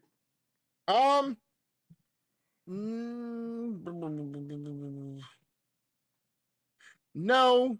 One thing I wanted to talk about, we can talk about the world real quick. I just wanted, what did you think of the cauldrons? Because I thought the cauldrons were more like Zelda puzzle-like than in the first one. Like the first one, you just explored it, like, yeah, you had to solve a few things, but this one was like, especially the one in that you had to go underwater for. It's like, oh, you got to pull this, raise the water to this level, lower it back down, raise it back up to do all this. So I thought the cauldrons were a little bit more ingenious to explore. Yeah, totally. Not that I only did the ones that I had to through the story. Okay, that's fair. There's a lot, like there's like, without getting too much in the weeds here, the one tall neck that you can't have access to, you can fly. They say, oh, there's another one up north, and then you find it. You go in the cauldron, it's disassembled. You get to put it back together and get out of the, like, it was kind of fun to do. Like it made it more like feel like Zelda puzzle, like dungeon-esque type stuff. But Yeah, I just want to touch on the cultures because I think those were very improved as well. Um, Dan said Legend of Zelda Water Temple vibes. exactly. But yeah, no, as far as the gameplay, like I like it's the whole theme of this game, right? Like what they did, there was a lot of improvements, but not without its faults and not without its takeaways. Like we're not saying it's not a perfect game. There is no such thing as a perfect game, especially depending on who you ask. But it definitely felt like a sequel, and they took a lot of what fans like fan feedback and improved it. So again, while there might be some bad takeaway, like there might have been some negatives, there were more positives than anything. Oh yeah, absolutely enjoyed the game. I know we're going to get in the future of the franchise here in just a second. This game is amazing. Like the storytelling, like the improvements that they did, like 100%. If you haven't played the game, go play the game. You've got a lot of spoilers during this 2-hour podcast so far. But we're a main quest of the game. Yeah, the main quest of the game. You still can get a lot of them side quests that we didn't talk about. Right. But fantastic game. Future of the franchise. Okay, I wanted to before we get into the next game. Okay. Yeah. Do you think they do a DLC for this game like they did for the first one? Because I've already watched videos of hinting, because someone actually did an exploration of the map, that there's this Karja building and part of like one of the northern parts that you can't access, and then there's an area where there's a tide, because he compared it to Frozen Wilds, right? When you first enter Frozen Wilds, there's a Scorcher that greets you right when you enter it. This one, now it's because they didn't want to spoil it, because they didn't know how good the first game was so they didn't have the Scorcher in mind. This one, they have a Tide Ripper just guarding the southern part of the map for no reason. Just it's not even like a Tide Ripper area. He's just chilling there. He goes further.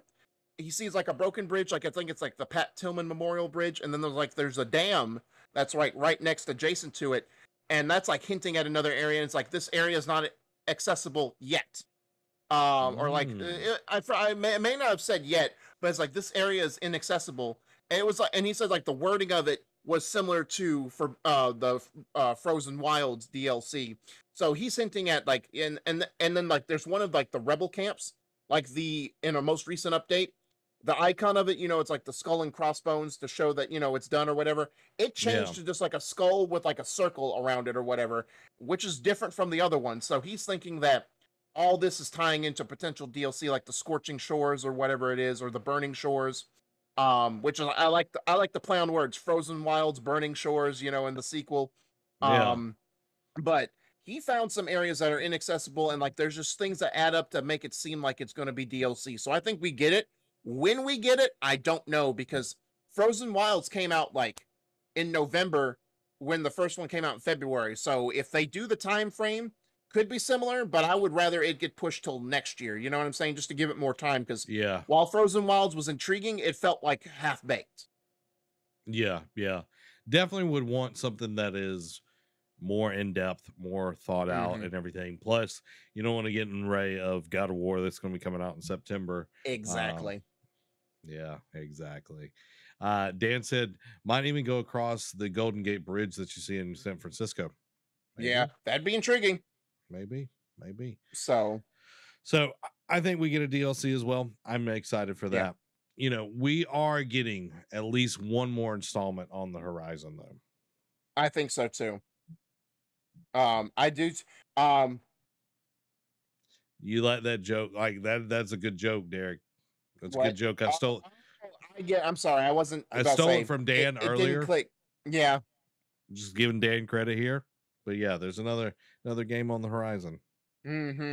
I like it too. Now, of course, there's questions like how many more machine variants, like how many more weapons can they do? Because I feel like they threw a lot at us in this sequel.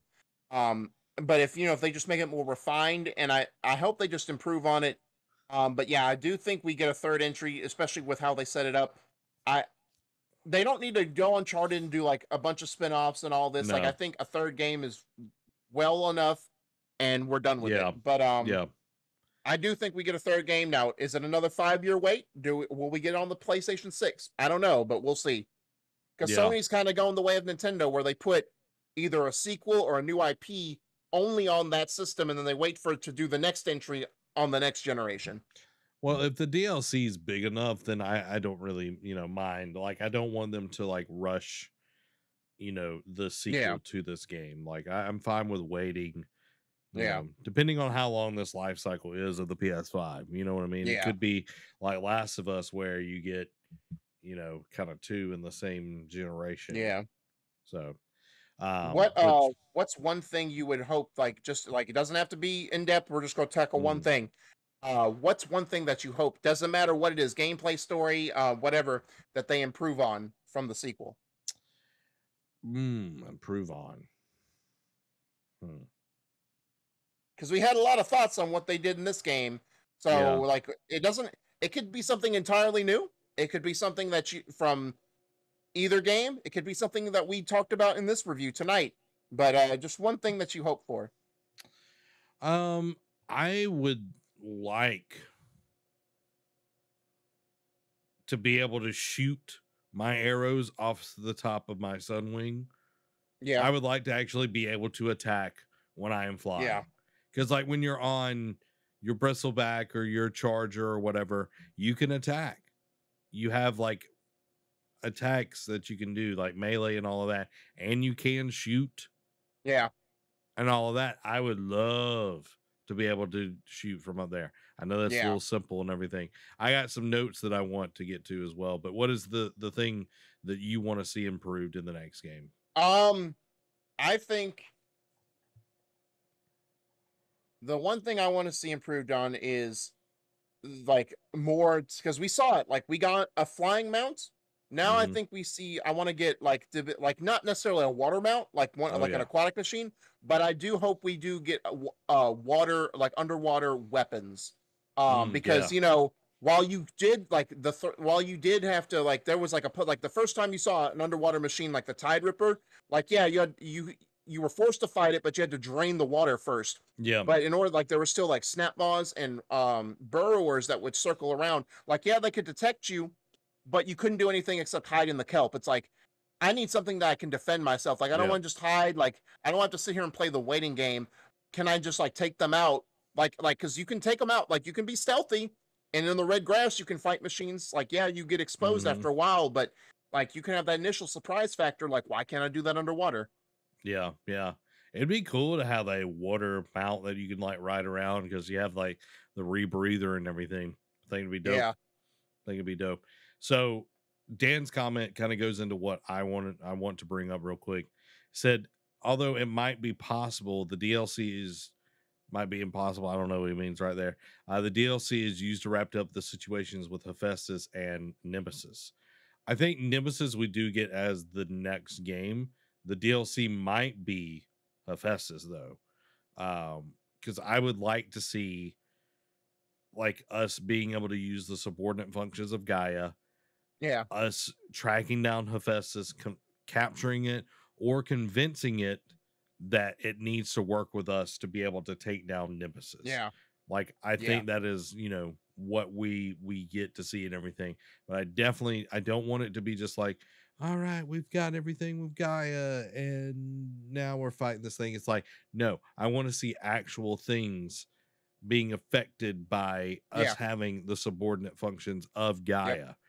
Like it just doesn't like, Especially like Poseidon, right? Because he's like, oh, clean water. It's like, okay, like, well, and it's like the most significant contribution that you had was like when you brought, well, it's a side quest, but you can bring back the Guardian machines for the Utaru that Zoe talks about, and then you see the Blight get wiped away from that part of the map, or just mm, like around that village area.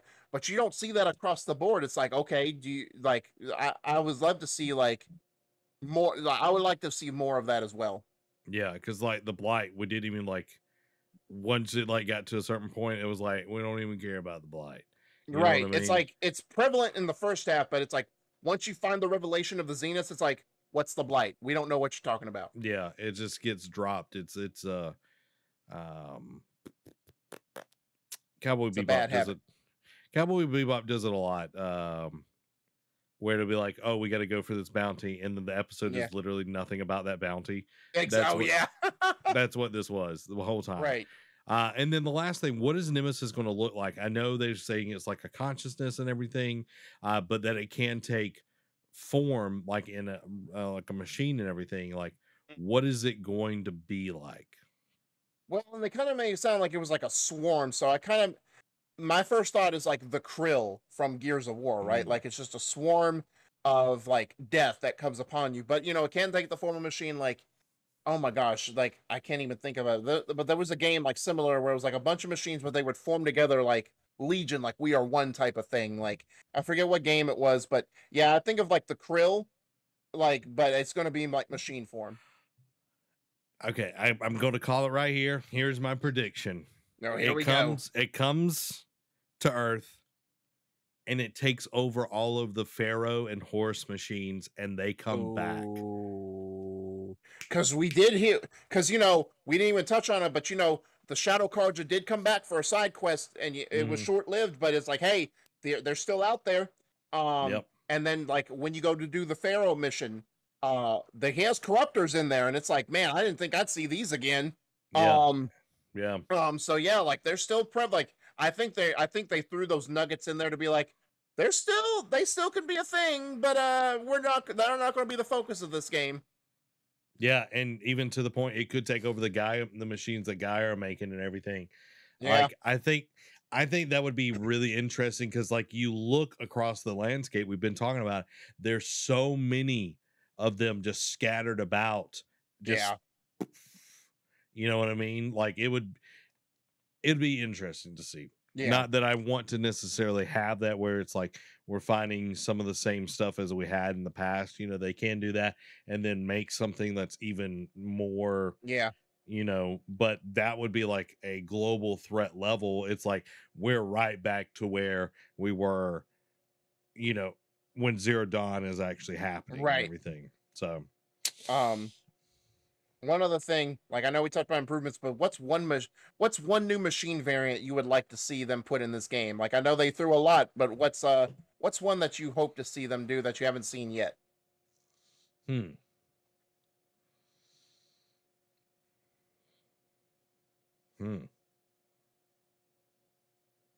don't know.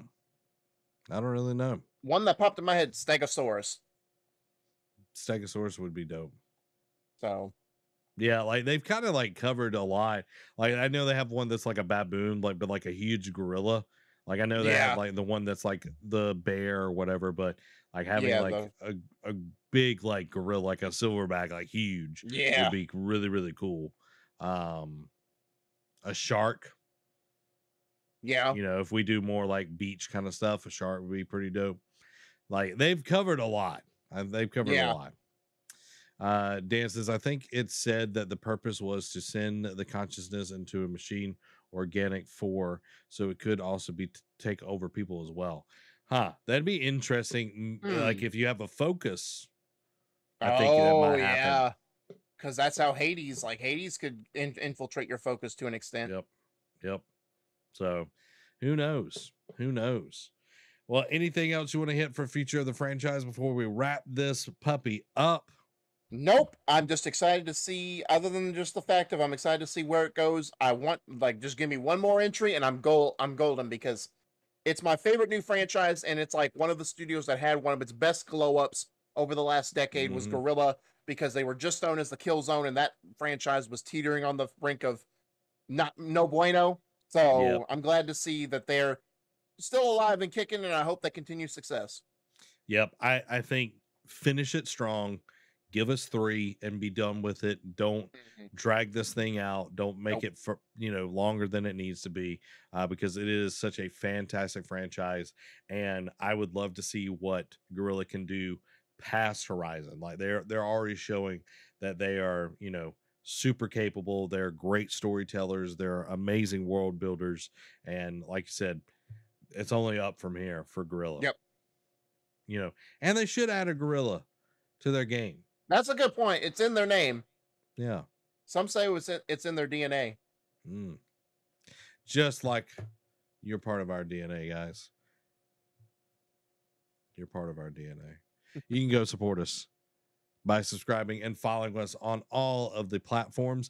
If you want to do so financially, you can go over to patreon.com/nerdcave and pick one of the tiers that best suits you. Check out our podcast version of the show, available on Apple, Spotify, Google, Stitcher, and Anchor. We appreciate you all listening and supporting us. We hope that you had an awesome time here. Our May game club is Lego Star Wars The Skywalker Saga, so come enjoy that. We're going to be talking about that once we finish it up, and join us again for next week where we jump back into the news. Derek, we got to get back on the horse. Yeah.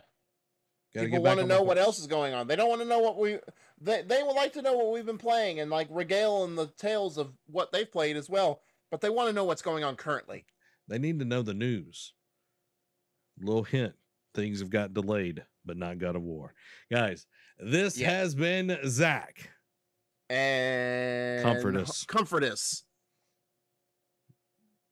The God of naps. Y'all have a blessed week.